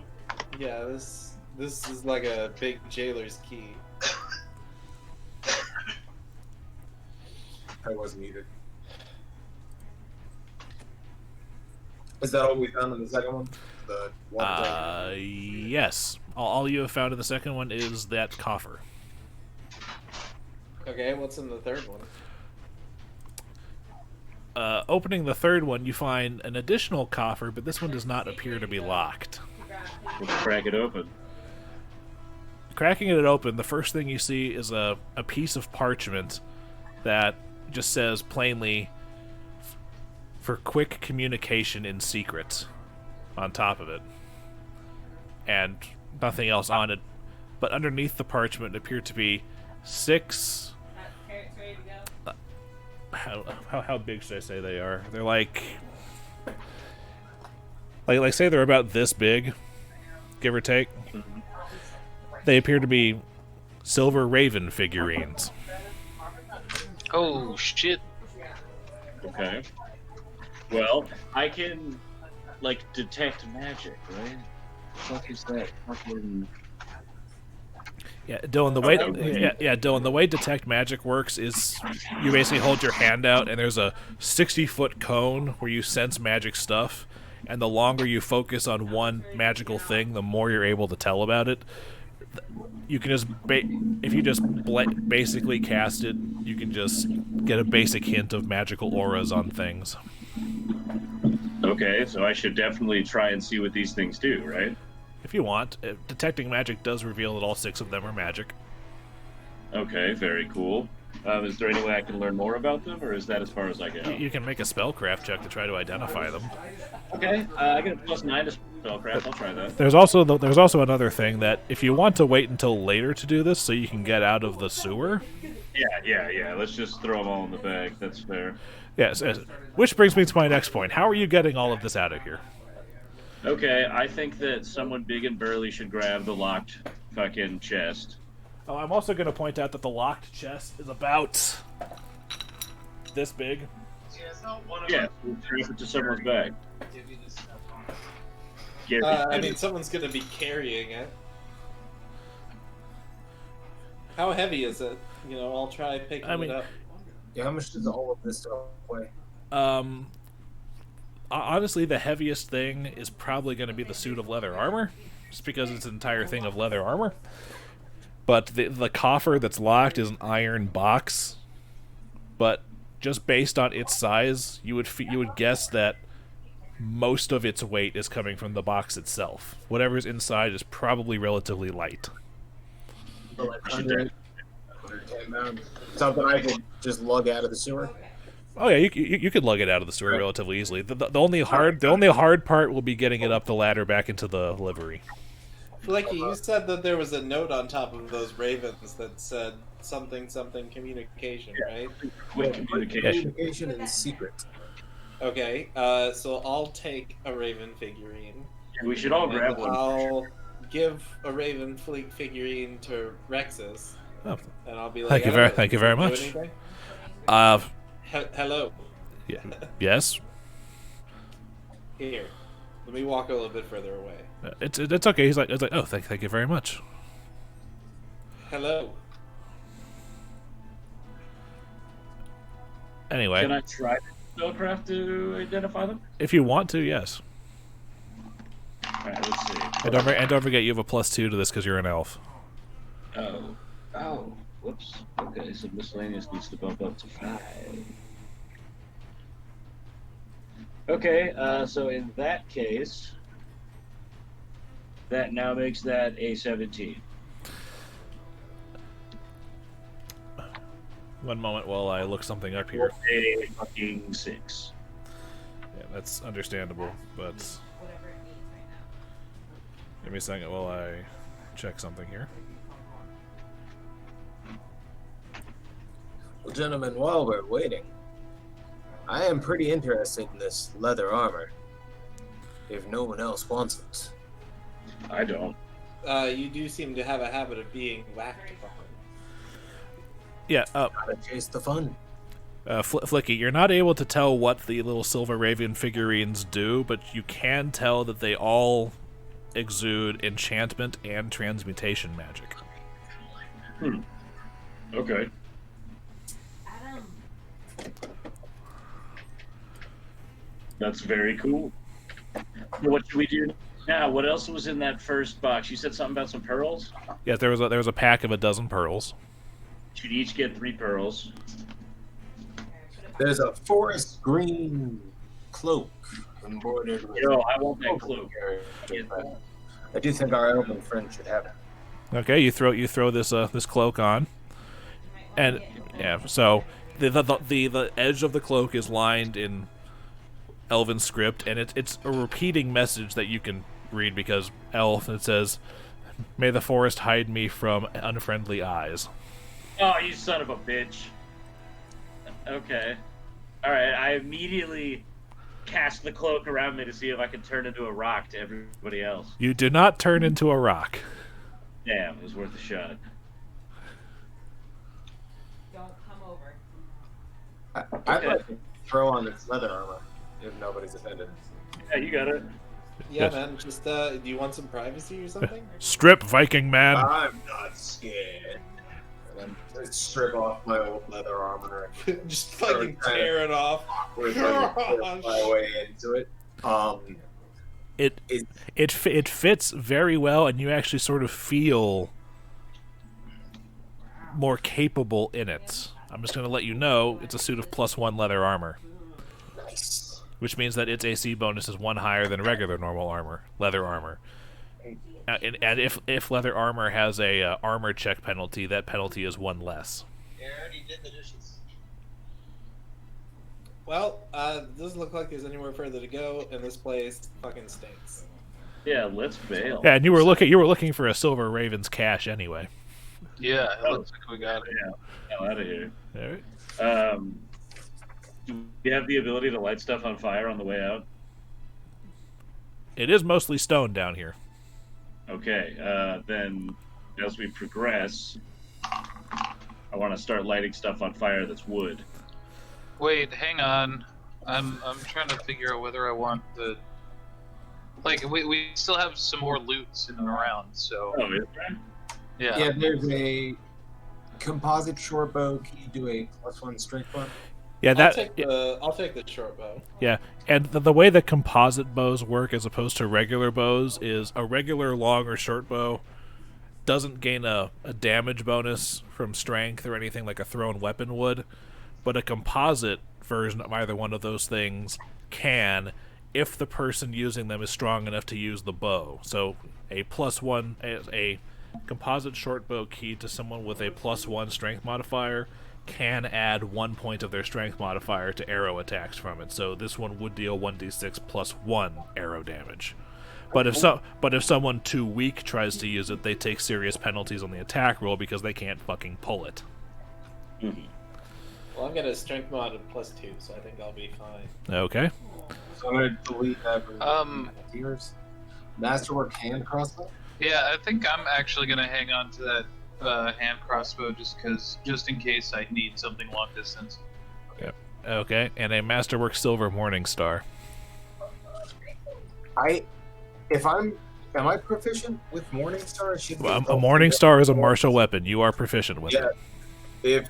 If nobody else wants it, this looks pretty sick for smashing. No, that's fine by me. Zoink.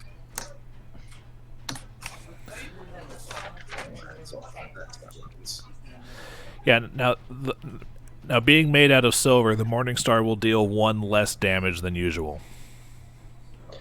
But wait till we find like a werewolf or some shit. But since it's Masterwork, it's has a +1 bonus on your attack rolls with it. So it's the same as the normal Morningstar damage.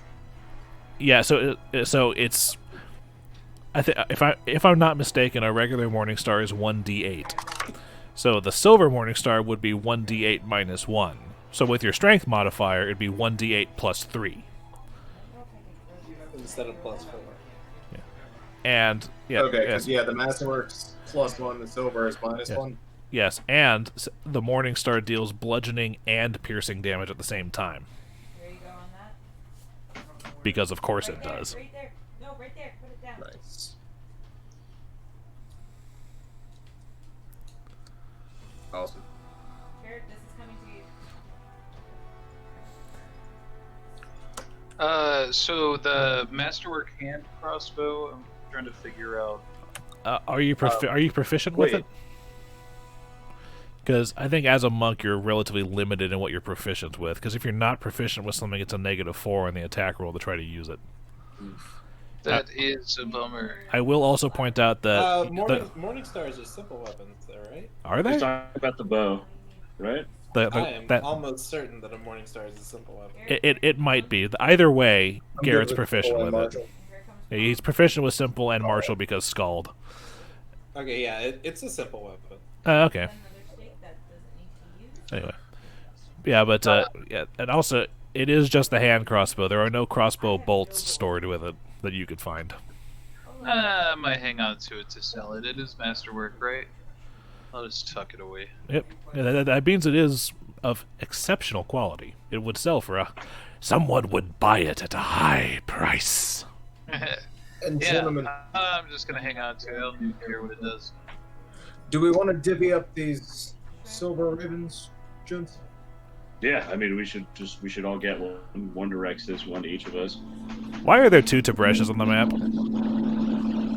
And Icar, would you like to hold on to the last one? There was 6. Sure, yes. I'd like to hold on to that last one if you don't mind. Okay. Dillon, there's something I think it would do- there's something buzzing or like air in coming through your mic. Sounds like somebody Hard passing by.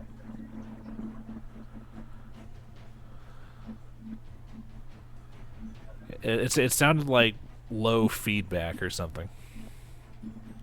I have no idea where this mic on this goddamn computer even is, so I can't even like cover it. Okay. Well, okay, loot divvied. Do we just want to divide the coins evenly 4 ways and tell Rexus to go fuck himself? He ain't one of us. He's rich. Enough. Oh, I will remind you that Rexus said that the coffer that he paid you guys with was everything he had left. Because his estate burned down. Let's give him a little bit of money. Like, Well, I I mean, give him the silver, and then we'll split the gold between us. and then he can take the copper as well, because that's just chump change. I mean, Well, you know, it's probably good to have because remember the toll to get across the bridge is 3 copper. That's true. Okay, well then, yeah, I mean we could split the gold and the copper and have how much silver was there? 145, I think. I mean, could we not give him like 45 of that and just split the rest of it 4 ways? Yeah, we'll give Rexus 45 of the silver, and then do, 3 gold apiece. And then how much copper? Yeah, you hand him the pile of silver. He's like, 45 silver. And it's like, Sorry, that's all we've done. no, it's okay. I'm just destitution is a new step in my life. I'm still getting used to it. It gets easy. And he puts it into coin pouch on the side. How many copper pieces were there? 300 something. Which I remind you is like a bag of like 300 pennies, so it's not light. Yeah, we're gonna split it for sure. Yeah, but 300 copper is 3 gold. That's like 2 days' wages for a skilled laborer. Okay, so how do we want to split up the copper? I don't need any of it. Plus, if I came home with a pouch of 300 copper, I think my father might get the wrong impression. Yeah, I don't know. I mean, I've got 99 gold and 3 pearls. I think I'm good.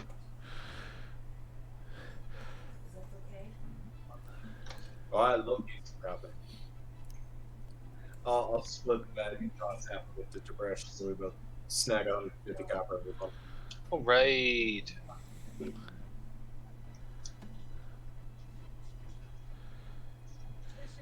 Is that everything divvied up? So, that's everything, right? We should get the hell out of here. Yeah, we got the watertight I'm stuck in the middle. lock iron copper. But that's How much? Wait, how much gold and silver did we each get? With the silver? Oh, silver, we each got 25. Okay. And then you and I got 150 copper and 3 gold. Okay.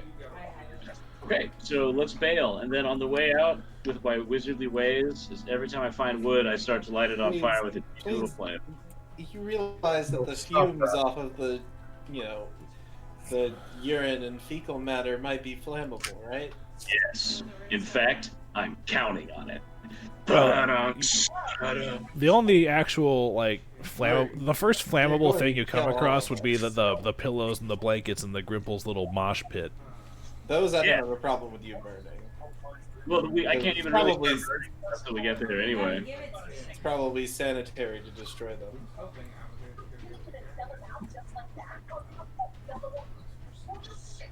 So, should we go back up the ladder? Garrett, I've taken the liberty of moving you with the rest of the group. Thank you. Yeah, that was.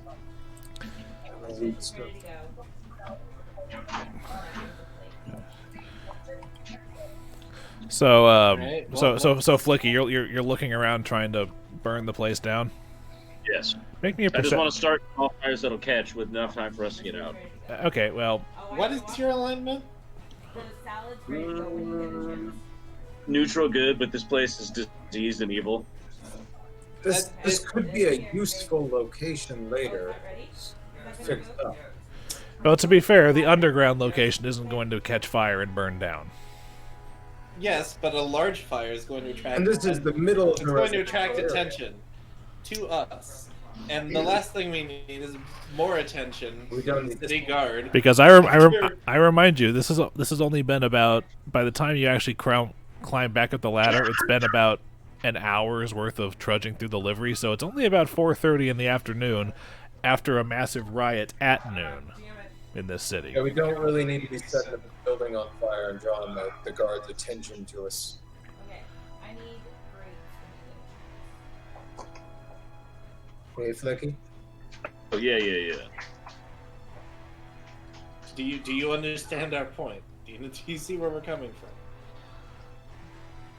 Yes. Okay.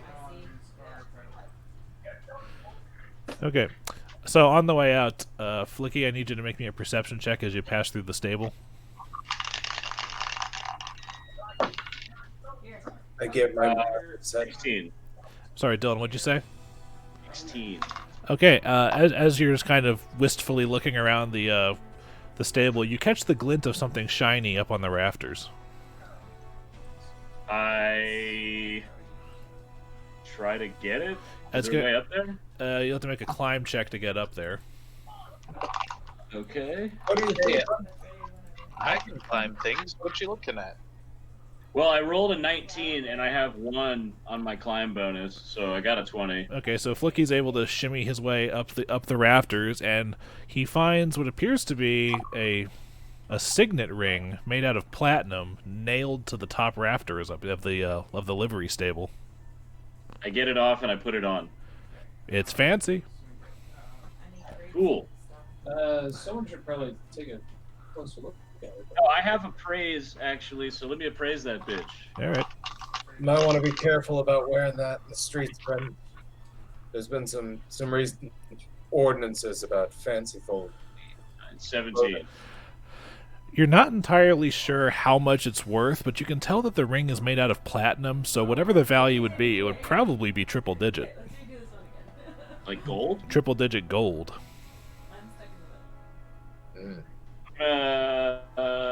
Put it in my deepest, darkest pocket in my robes. Yeah, and putting it on, it does have the heraldry of a house on it. The heraldry of a house. Wait, does anyone have like a knowledge, local, or nobility? Excuse me. Oh, let me do that real quick. Yeah, I tossed the it. house. I'll try to catch it. Nice. Okay, Icar is able to identify the family crest of the Juliac family, the people who Those owned. are the guys that bought the place. Yes, but their particular house has died out decades ago. Okay, well, give me the ring back. You said the Julius? A Juliac. Ah, the Juliac. This place, but were killed during the Civil War. But I found the ring. Gimme. Yes. I'll toss you the ring back. Cool. The entire time we were having this conversation, It's curious to see a Juliac. the entire time you're having this conversation, he's still monkeying on the rafters. I'm like, what's up with the ring? Is it Juliac or with a G or a J? J, like a combination of Juliet and Lilac. Like Julia with a C? No, Juliet. Like Juliet and Lilac put together to make Juliac. Okay. All right, I shimmy back down and grab the ring. I put the ring in my deepest, darkest pocket, and we start to bail, right? Yeah, anyway, Rexus is helping whoever's carrying the coffer if they need it. And he says, it's like, okay, apparently my mother was not wrong. You do not know what it means to me that we actually found something with the last clue that she left me. But I'm not quite sure what to do next, but I think I know who might. My mother's contact, Laria, would probably be able to help us make a plan going forward. She runs a coffee house in the Villager district, so I think we should head over there. I concur. I'm moving you guys back to the Kintargo map now.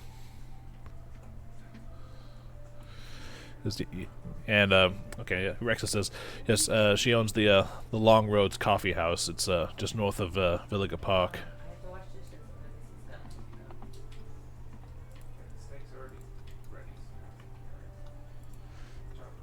I have placed a red X in the Villager district in the northern part of Kintargo.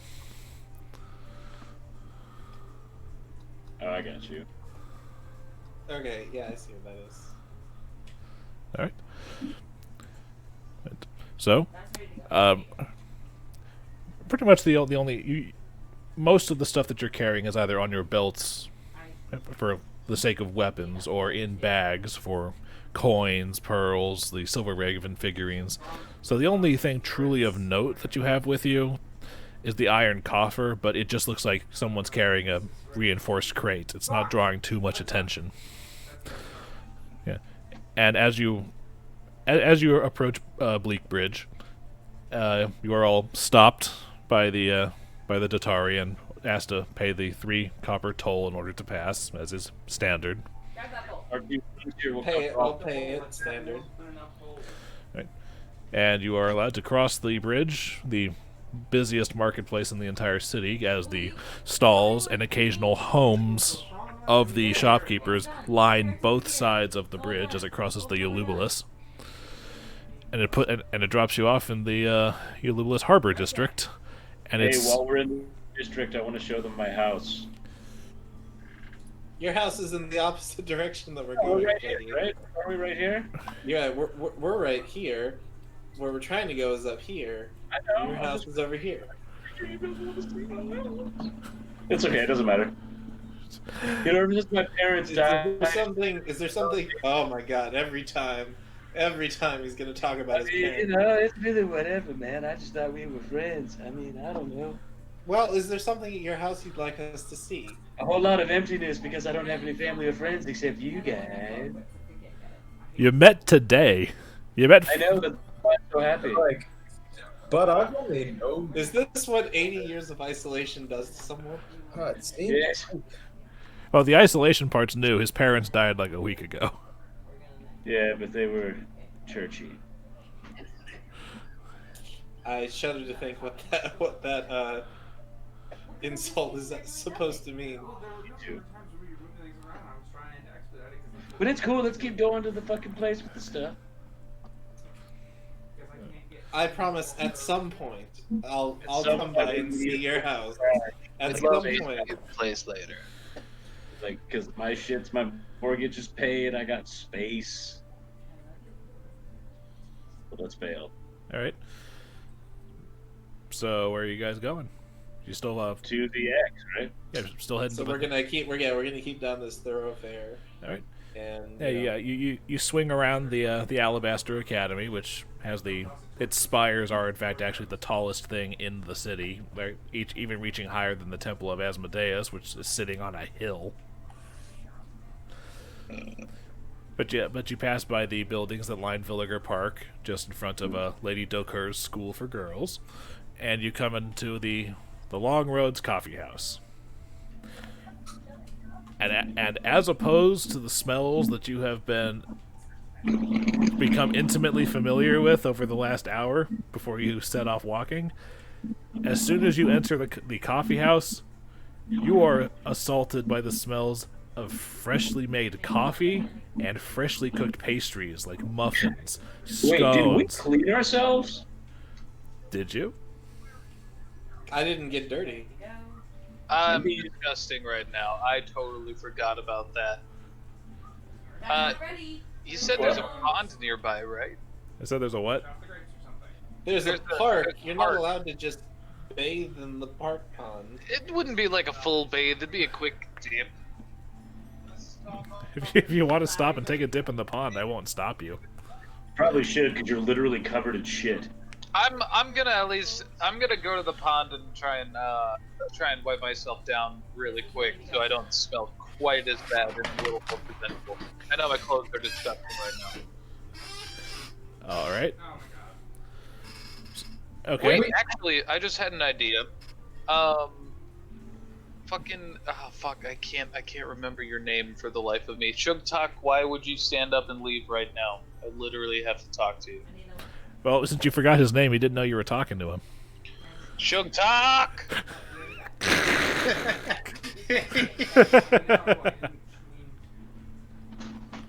Well, okay, so on the other side of the bridge, while we were still in Red Roof, there's a tailor shop there, right? Yeah, it's in the Red Roof Market. We can stop there and get you some clothes. Well, I was gonna say Sugtok just got a whole bunch of new stuff. He just got that new set of leather armor, so maybe lend me those clothes that you were wearing. Well, he's still wearing the same clothes. They're just the armor is what he took With off. the armor on it, that's smart. That's way smarter. Yeah, let's just stop somewhere cheap and grab me some new clothes. Well, Can we? well, you can't prestidigitation unsoil yourself. It's still fixed. Prestidigitation has its limits since he fell face down in, sewer water. Yeah. The stain is still there, and the slight musk of the sewer is there. So prestidigitation can do most of the work, like a Tide pen, maybe. The Devil's Threads is not too expensive. I'm sure I can put it on the family tab, and I'll talk to Father when I get home. I'm sure I have enough to pick up a basic set of clothing. I don't need anything fancy. Sure, if you want to stop, if you guys want me to spool back so you can stop by the tailor shop as you're walking, you are literally passing by it because it's one of the buildings on Red Roof Market. Well, yeah. Yeah, let's stop there. You said Devil's Threads? Yes, the Devil's Threads is the name of the store. That sounds very hot topic-y. All right, I'm going to go in the store and talk to the store owner. Look around at some clothes. Okay. As you open the door and whatnot, you see that he's presently helping another customer, and by he, I mean the store proprietor, who is a tiefling man. So he's got like bronzy skin, like straight black hair down to his shoulders, and a couple of conical horns coming out of his forehead. He's dressed moderately for a shopkeep, but appears to be wearing maybe the upper mid-range of perhaps his own wares. And he's busy helping a halfling gentleman trying to measure the for the cut of his trousers would. You don't understand. These pants are too tight. I'm a halfling, so I'm short. That doesn't mean that I'm not well endowed. Open the crotch. No, these are too tight. No. Based solely on the conversation, he's trying to get the flare of the bottom of his pants correct, so that it emphasizes the fact that he has recently shaved his feet because he's a halfling. Hey, sorry to interrupt. My clothes got all fucked up in the sewer over there. Do you have anything in double XL? He looks up like, yes, I'll be with you in just one moment. Please, just a moment. And he finishes pinning the pants that he's doing, marks it with chalk, makes a note, and then says, "Fantastic. If you just head on back to the changing room back there and get your original pants back on, I will have these ready for you within the week." And the halfling man says, "Thank you, thanks very much, Edmund." It's like, no problem. Please, just take your time, and I'm always happy to have your business. Hello. He quickly turns to Tim. Welcome to the Devil's Threads. He holds out his hand. I am Hetman Hayes. It's a pleasure to see new faces in my shop. Hetman, nice to meet you. I shake his hand. Ooh, you've got to... I hope that doesn't mean that unfamiliar faces are unwelcome. Of course not, Mr. Jhaltero. It's a pleasure to see you as always. How's your mother? She's fine. Fantastic. Is she still enjoying the entire regalia that I prepared for her that one time? Yeah. It's a shame it was perfect for the occasion. Yeah, it's good, and it's a shame she's probably not going to get to wear it again. It's the embroidery and the proclamations. It has been hell for business here. You understand? I understand it's been worse than hell. Yes, well, what can you do about prejudices towards us? Me, all I can do is the best I can when it comes to hemming pants and tailoring dresses and everything in between. That being said, he turns back to Tib'resh. You, with the incredibly strong grip, how can I help you? His eyes sort of trailed down the front of your clothes and said, I believe I have an idea, but I do not want to make any assumptions. Believe me, you don't want to know where I've been. I believe I can guess by the smell. Oh. Wait, you're familiar with that place? The sewers? I mean, have you spent a lot of time in the sewers? I'm a tiefling, sir. I grew up in the slums. Oh, yeah. In an industrial town like this, I'm sure everyone's very familiar with the I am rather familiar with the fragrance of eau de toilette. Tib'resh, if you would, I'd prefer if you were maybe understand the tieflings in this town are not treated very well. We've passed by a lot of the here, but Edmund here is he's incredible. Thank you. It does my heart good to hear good praise from former customers. I trust your judgment. He needs something. Tiefling or not, it looks like you can make a mean pair of pants. I just need a new getup, just something pretty simple and light. I do a lot of movement, so. Yes. So you don't want anything too stiff, anything too starchy. Right. Then please come over here. And he gestures to a side of the shop and walks over, and there's plenty of doublets, basic shirts, and he actually starts you off towards what you would guess to be basic workman's attire, the kind of thing that someone might wear if they were working on the docks or in a warehouse, something that's durable and easy to move in, like made out of tough cotton fibers. It's not my normal style, but it does seem most practical. Yes, is there a particular color you have in mind? I have quite the panoply here, as you can see. Get Get it in hot rod gold and red. Get the jorts.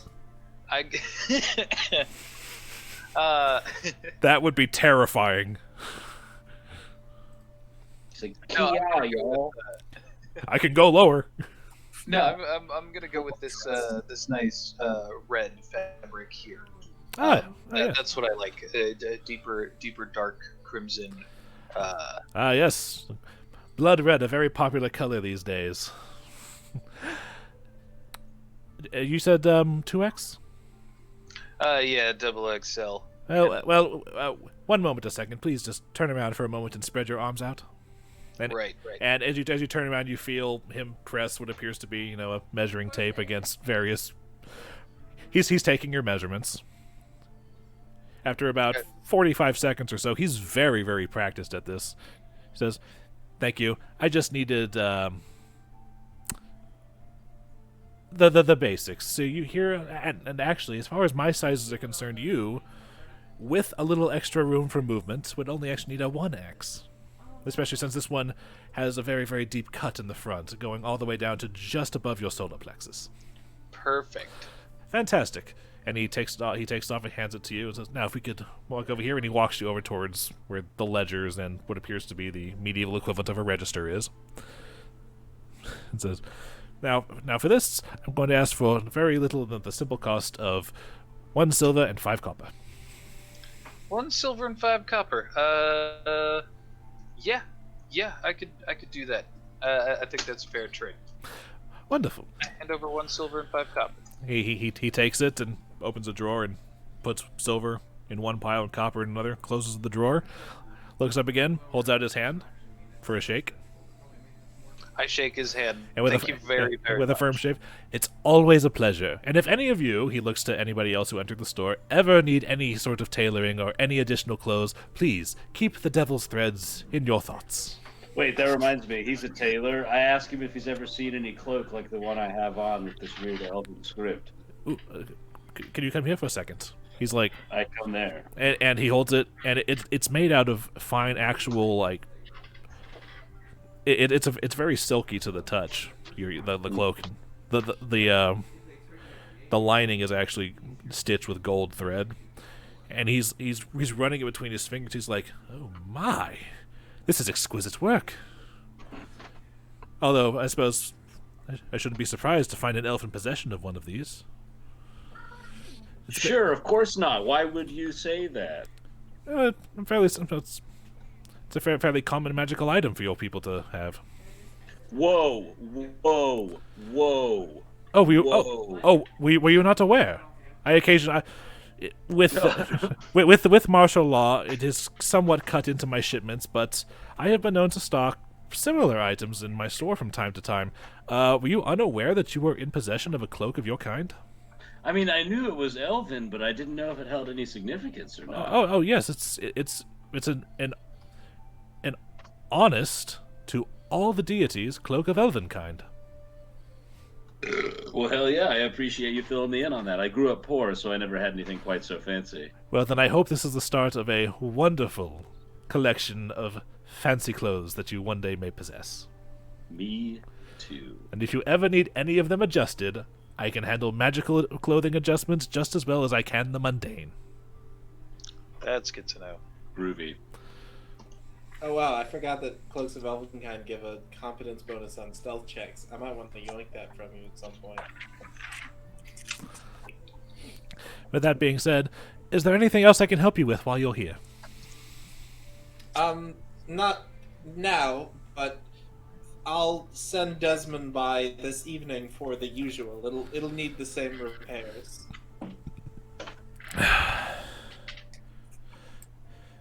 He kind of sighs, like, exhaustedly for a second, just with one of those, "Oh, geez, again," kind of sighs before perking back up and going, "Of course, and if you're sending him for the usual, I shall charge the usual." Yes. It has been a good day. Not a small discount just to see my smiling face. and I'll give a big smile. Oh, seeing your smiling face is all the discounted stuff that I need. Unfortunately, with the martial law, business is actually tighter than usual, so many of my discounts are actually suspended at the moment. It's a terrible crime against many things, fashion most of all, but business is business, and these are troubled times. No, you're right. You do good work. So we'll keep the same arrangement for now. Thank you. Thank you, and please come again anytime. Oh, and if you're happy to brush, I think we can. And one other thing.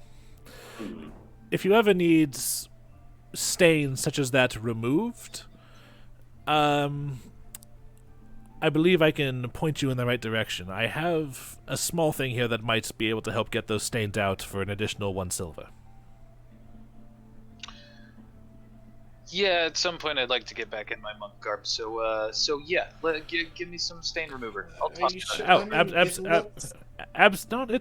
It looks dreadful, though. Yes. I know it looks bad. You look so much better in this new outfit. All right. But yes, well, if you look hot. if you still want this, I have it right here. It's all right. It's a vial of liquid. I'm gonna leave it behind. No, it's okay. You know what? These new clothes. You take my shitty be clothes. better than my other stuff. It was all home stitched. Very well. Yeah. But yes, and the stained attire that you came in here with, it had a very, very delightfully homey touch to it. If you ever want a similar outfit made, I could probably tailor you one fresh. That'd be nice. I do like the colors of my monastery and our typical outfits that we make. So yeah, if you want to make a nice monastery fashions. There's something elegant in their simplicity, I find, but unfortunately, some people they enjoy the frills and the baubles a bit too much. No, nothing too fancy. You make me another functional version of that. Spice it up your own way, and I will happily get another one. Very well. I will probably have to hold off on any sort of embroidery as long as Lord Mayor Thrune's proclamations are in effect, unless you care to buy an exception from the city or the church. Don't really want to give the city my money right now. I understand completely. he gives you that nod that says Tiefling and Kintargo. I get it. Yeah. But that as you finish talking, the halfling gentleman comes out, and it's with wearing a different pair of pants, and he lays the green pair that Hedeman had been taking measurements for, and lays it on the counter. Thanks very much, Hedeman. I'll be back in. We said a week. I'll send a messenger myself when they're ready. He's like, thank you. And he do you have the rest? Yes, of course. And he bends down and picks up a small bag and hands. And here's the rest of your purchases. Tell the missus I said hello, and she's welcome back anytime. And also, as a point of order, those of you just kind of looking around the shop notice that he does actually have a separate section for halfling-size clothes and children-size clothes. He does not make the gauche faux pas of combining the two of them, even though they're basically the same size. Well, that's good. Okay. Well, all right. Brief stop is over. We can head back to the coffee shop. Anyway, fast forwarding back past the payment on the bridge to the coffee shop. We're gonna do the little bit after you get into the coffee shop, and then I will start wrapping it up. Sound good? Sure. Yeah, that's fine. All right, but for the time being, let me grab the "You are here." Okay. So now that you don't smell like ass, walking into the coffee shop, you are then assaulted by the smells of a coffee shop. Coffee, pastries, spices, cinnamon, and gentle chatter, and just looking around appears to be mainly students here, because both of the schools nearby tend to congregate towards the coffee shops, and classes have been let out for the day, because at this point, like I said, it's 4:30 or 5. Man, crazy thing about them high school girls is I keep getting older, but they stay the same age. And as soon as you all filter in and whatnot, and as soon as Rexus comes in, you hear a boisterous voice coming from behind the counter. Rexus, my boy! And a stout little halfling woman comes out from around the counter a plate of scones in one hand and a cup of coffee in the other, and says, "So good." It's like, "So good to see you. Would you care to come in the back and catch up on old times?" Didn't realize you were bringing friends. It's like, hi. She sets the plate and the cup down, and it gives a short but curt bow. It says, "Laria Longroad, proprietor of the Long Roads Coffee House. Pleasure to meet you." Icar, nice to see you. Is your father enjoyed the last round of scones I made for him? I wouldn't know. He doesn't share them with us. Well, He's rather protective of them.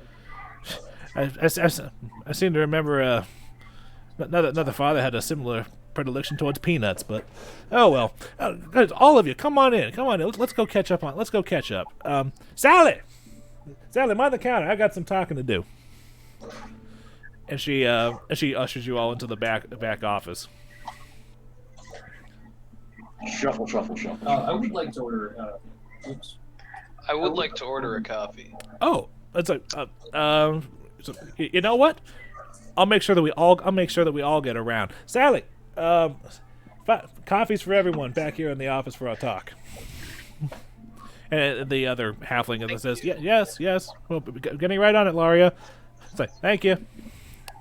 All right, and she. Can I get one of those stones? I'll just bring this plate with me. All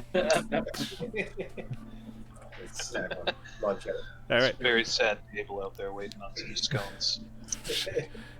It's okay. She takes it in and the coffee that was in her hand and the plate of scones -1 because of Sugtok. She sets on the table and it's like, "Rexus, come on over here." And she hops up onto a chair and then stands on the table so that she's basically at eye level with the guy and gives him a big hug and says, and then it's like, "I'm glad to see you're still doing all right. I hear it's been a rough day today." It's like, "So that sent you back here. Was your mother right?" And Rexus Godard says, "Yes, we found stuff beneath the livery." And then Larius claps and goes, "Wonderful! It's delightful to know. And you must introduce me to your friends. Please, let's have a seat here." And she pulls up some chairs and sits around the table, and then pops a plump little squat, puts one elbow on her hand and starts sipping her coffee. It's like, "So why don't we go around? As I've introduced myself, and you're already familiar with young Master Victor Cora here. And who are you?" Yeah, we're just gonna go. And she goes around the table. She gestures to Sugtok first. You can call me Sugtok. I sing songs and I smash heads. Sounds like a man after my own heart. And pleasure to see you. Although I don't see you in here as often anymore, Icar. Is there something going on at home? I'd rather not talk about it too much. I seem to have gotten myself involved in something rather complicated, as I simply went to the protest to observe what was going on. Nasty business, that. Yes, it would be best if you didn't tell my father that I was here. I won't tell your father anything, but I will make sure that you don't leave without a plate of pastries for him and for Desmond, because he always comes in, gets himself that one banana nut muffin that he never tells the missus about. Yes. Only one. It's all he's got time for. I see. Well, that's what he tells me anyway. You're familiar enough with myself, and you've met Shattersong. Yes. And Flickie you? Flickie and Tib'resh, who will introduce themselves, I'm sure, but they were also at that same event. That's how we all Flickie, huh? wound up in this. That's an interesting name for an elf. Is it short for something? Well, my parents called me Flickellian, but I don't like that name, so I just go by Flickie. I think it's easier for everybody. She tries by the Flickellian. Flickie. You're not wrong. Yeah, it's a little bit easier. Yeah, I was all caught up with the protest. I was trying to stir some shit, but I ran into this strapping barbarian songster, bard, scald. Singer. There we go. Singer. And we all got tied into something a little deeper, and here I am sipping on some delicious coffee, puffing on my very groovy pipe, and enjoying a sit down after the fucking shit we just went through, literally and metaphorically. Is that what that lingering odor is? Yeah, no, that's the big guy over here. Why don't you introduce yourself? Yes. My name's Tib'resh. I'm the scribe. Well, I was at my temple. I've been trying to write. You're the scribe, huh? I've been trying to. No other scribes but the scribe, huh? The scribe, yes. I've been documenting our adventures so far, and I've been trying to find out more about the Silver Ravens, that I'm very interested in. Speaking of documenting adventures, that leads into the next thing I was about to ask. What'd you find underneath the livery? Ooh, we should show her our ravens. I pull out my raven and I go, well, among some other treasure, these. She kind of. And the ring. I show her the ring and the raven. It's like, ooh. Can't say I recognize that house. You nobility running around in disguise as a commoner? No. And then I explain that this is the ring of the Juliet clan that, bought the place. He's a commoner running around pretending to be nobility. Exactly. Well, as long as you don't go flashing into the Dotari, we should be fine. Groovy. But now, what about these ravens? Anything important about them to you? They appear well made. Fair enough, they do. Yes. We also found a room with very weird writing on the wall. Very what the hell? It seemed like at one point in time. It's covered in flesh and shit and blood. So you're saying there was infernal written on the wall in Cheliax? Yes, in Cheliax. Beneath, rather. Yeah. Portal to hell, you say?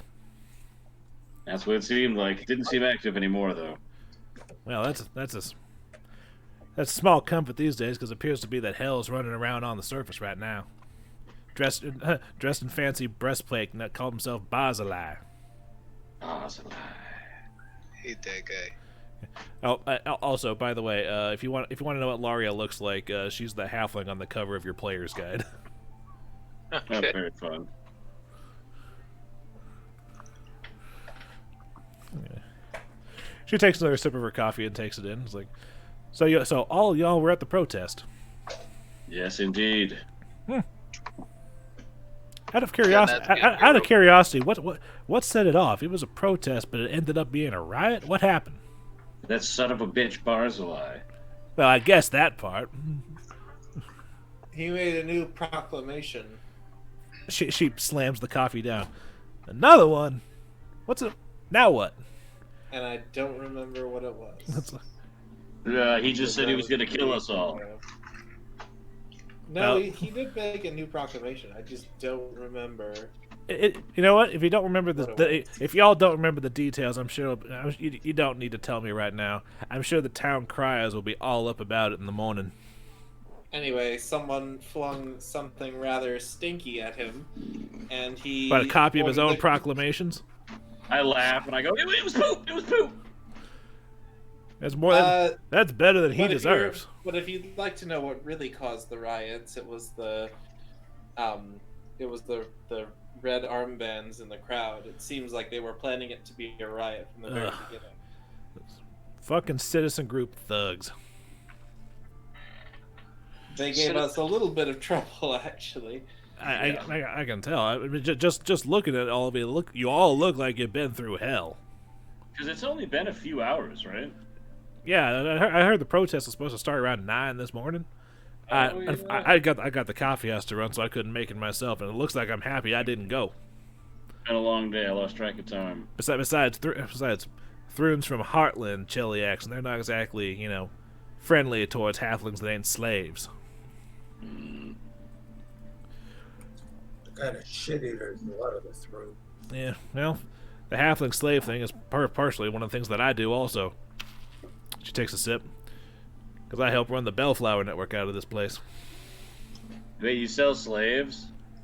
Absolutely not. And I will thank you to not make that insinuation again. Flickie, the Bellflowers are they're slave freers. Like They're some a underground they're a network that smuggles slaves out of Cheliax and into free portions. I'm surprised It's dangerous work. I'm surprised you know so much about it, rich boy. It's relatively Informa- relatively secret, but I'm feeling it to be in a sharing mood at the moment because Rexus needs some help. Rexus, by the way, has been nursing his coffee this entire time, just listening. Information is the business of the Jhalteros. Information and silver, and I haven't been to the silver mines yet. Yeah, well, apparently the information's doing pretty good, but the network certainly ain't. And not long after the Night of Ashes last week, most every single one of my contacts went to ground. And the last load of halflings I was able to smuggle out left on a ship for Varizia about 4 days ago. As for me, and right now I'm just sitting here twiddling my thumbs serving coffee. It's not so bad, is it? Serving coffee. Oh no, the coffee's fantastic. Do you have any idea how fascinating it is to talk to the people while they're sitting over a nice cup of joe? Yes. I'm beginning to learn about it. That's fantastic. And also, what else did you find beneath the livery? Big pool of shit inside that hell portal. I imagine the sewers are under there, so... Yeah. So here, actually, a better question. Was it actually haunted? People have been talking about it for decades now. No, it was Grimples, casting illusions. Ah, gremlin fuckers. Yep, and we killed him, so, I was trying to light fires on the way out, but, You what? Nobody wanted to. The place should no longer be haunted. That's all. Well, if you're all that capable, maybe you have something that you all can help me with, but I'm not going to ask you to do anything right now. You all look exhausted. Well, we could definitely use a rest. Well, here's the thing. If y'all want to, stay the night and everything, you can use my guest room upstairs. And, well, I know Rexus is going to be staying there because, quite frankly, he's got nowhere else to go.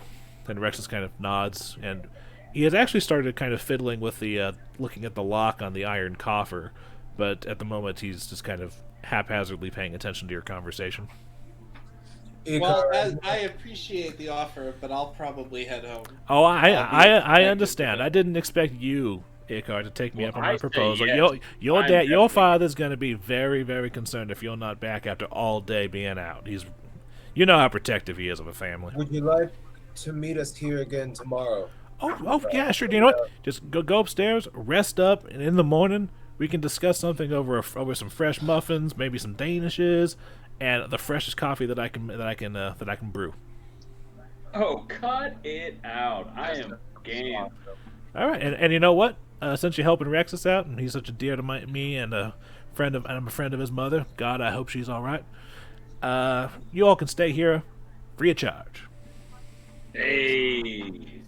Mighty kindly of you. All right. Well, then, yeah. Can I go upstairs immediately? I assume there's some sort of bath type deal. Yeah. Take myself a bath. Well, there's no bath upstairs. It's just a guest room that has 5 bunks in it. Because the actual upstairs is a ladder leading through a trap door in the ceiling of this office. She says, it's gonna go up the ladder, and when you turn around, it'll be the door on your left.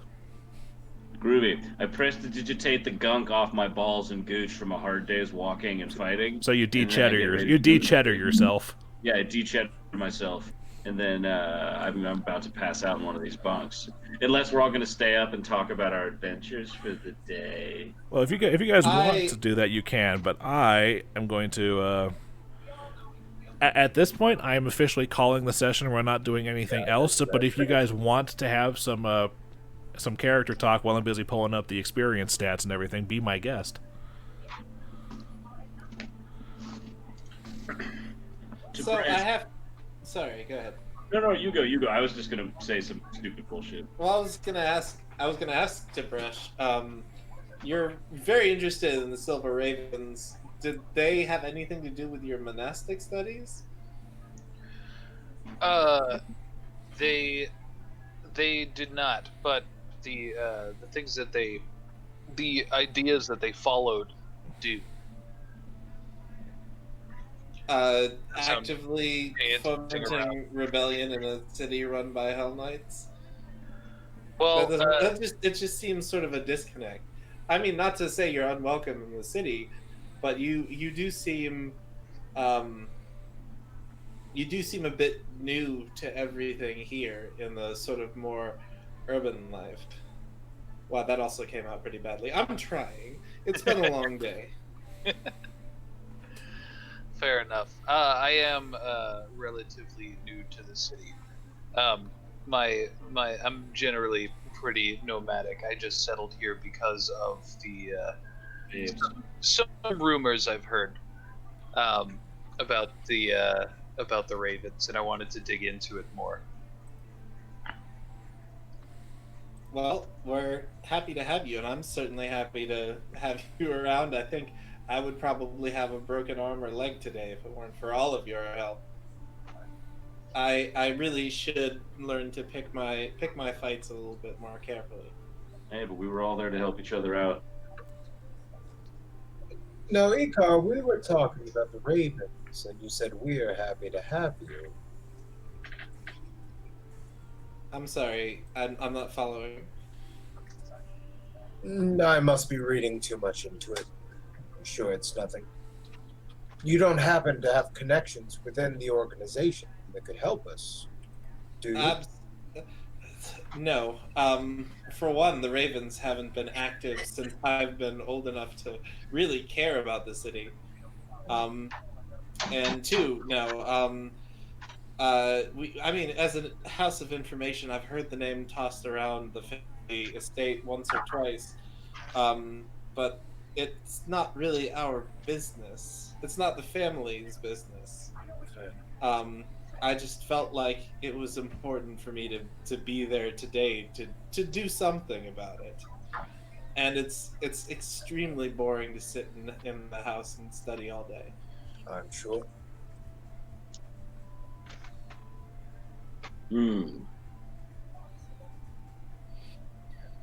Well, dang, dude. Because I mean, what time is it supposed to be ish? It's like coming up on like dark time, so It's like, it's coming up on 6 o'clock. Okay, all right. Icar, when are you due home? Either way, I take a long puff on my peace pipe and I roll over and say, "I'll see you mooks in the morning," and I crush out. I will. I'll head back downstairs. I'll give one last nod to Rexus. I'm glad that you're okay. I wish that I knew anything more. If I hear anything more about the other Victiceros, I'll be sure to let you know. Victiceros. He's like, thank you very much. And also, speaking of, and Rexus shows you all his signet ring. He's like, this is my family's crest. So if you see rings like this anywhere, perhaps maybe in like the prisoner chest in a holding cell or something, or perhaps on somebody who's bound, gagged, or anything, just keep an eye out for rings that look like this, please. I will do my best. Well, I will see you all after a decent dinner and a night's sleep. And Icar will head back. Well, I'm already asleep, so. Yeah, you are all amazed at how fast an elf can fall asleep and snore. Hey, man. Elves can't. I thought elves couldn't even sleep. No. They just trance. In Pathfinder, they sleep. In D&D, they trance. Okay. Above the sound of the snores, I attempt to meditate in the morning. All right. And as you all meditate and whatnot, I would like to let each of you know that for taking care of the feral dogs, annihilating those dire rats, yeah, we fucked on those rats. Pumpkin smashing those grimples, and persevering through those lemures, and finding the silver raven cache, each of you gains 900 experience points. Oh, 1850. You guys should hit level 2 at the end of next session. Hell yeah. Sounds cool. Hey, Roger, I was looking into stuff. The goal of the group of silver ravens, to my understanding, would fit with the monastic idea to, I guess, I don't know, maybe not the rebellious side, but the ultimate goal is to free everyone who languish under tyranny. Oh yeah, no, I get that. I'm just saying, like, coming into town and writing about it. I don't know. I'm sure it makes sense to your character. I'm just representing it from the perspective of someone who's been kind of raised around this. Like, this is normal to him. Oh, Living in a, not necessarily the Barzillai dick swinging, but just the city of Kintargo being influenced by the Cheliax ideals. Yeah. Not to say that he shares those ideals, but it's like, you live in a nation or a city, you kind of see the world through that lens. Fair. Yeah, I need to do a little bit more background work to get, because I don't have a lot of motivations right now. Because I've never really done more than have a core of a character before. So I need to do a little bit more digging and write some of that out, so I have something more constructive to say than, well, don't I do this thing? So I'll work on that for next time.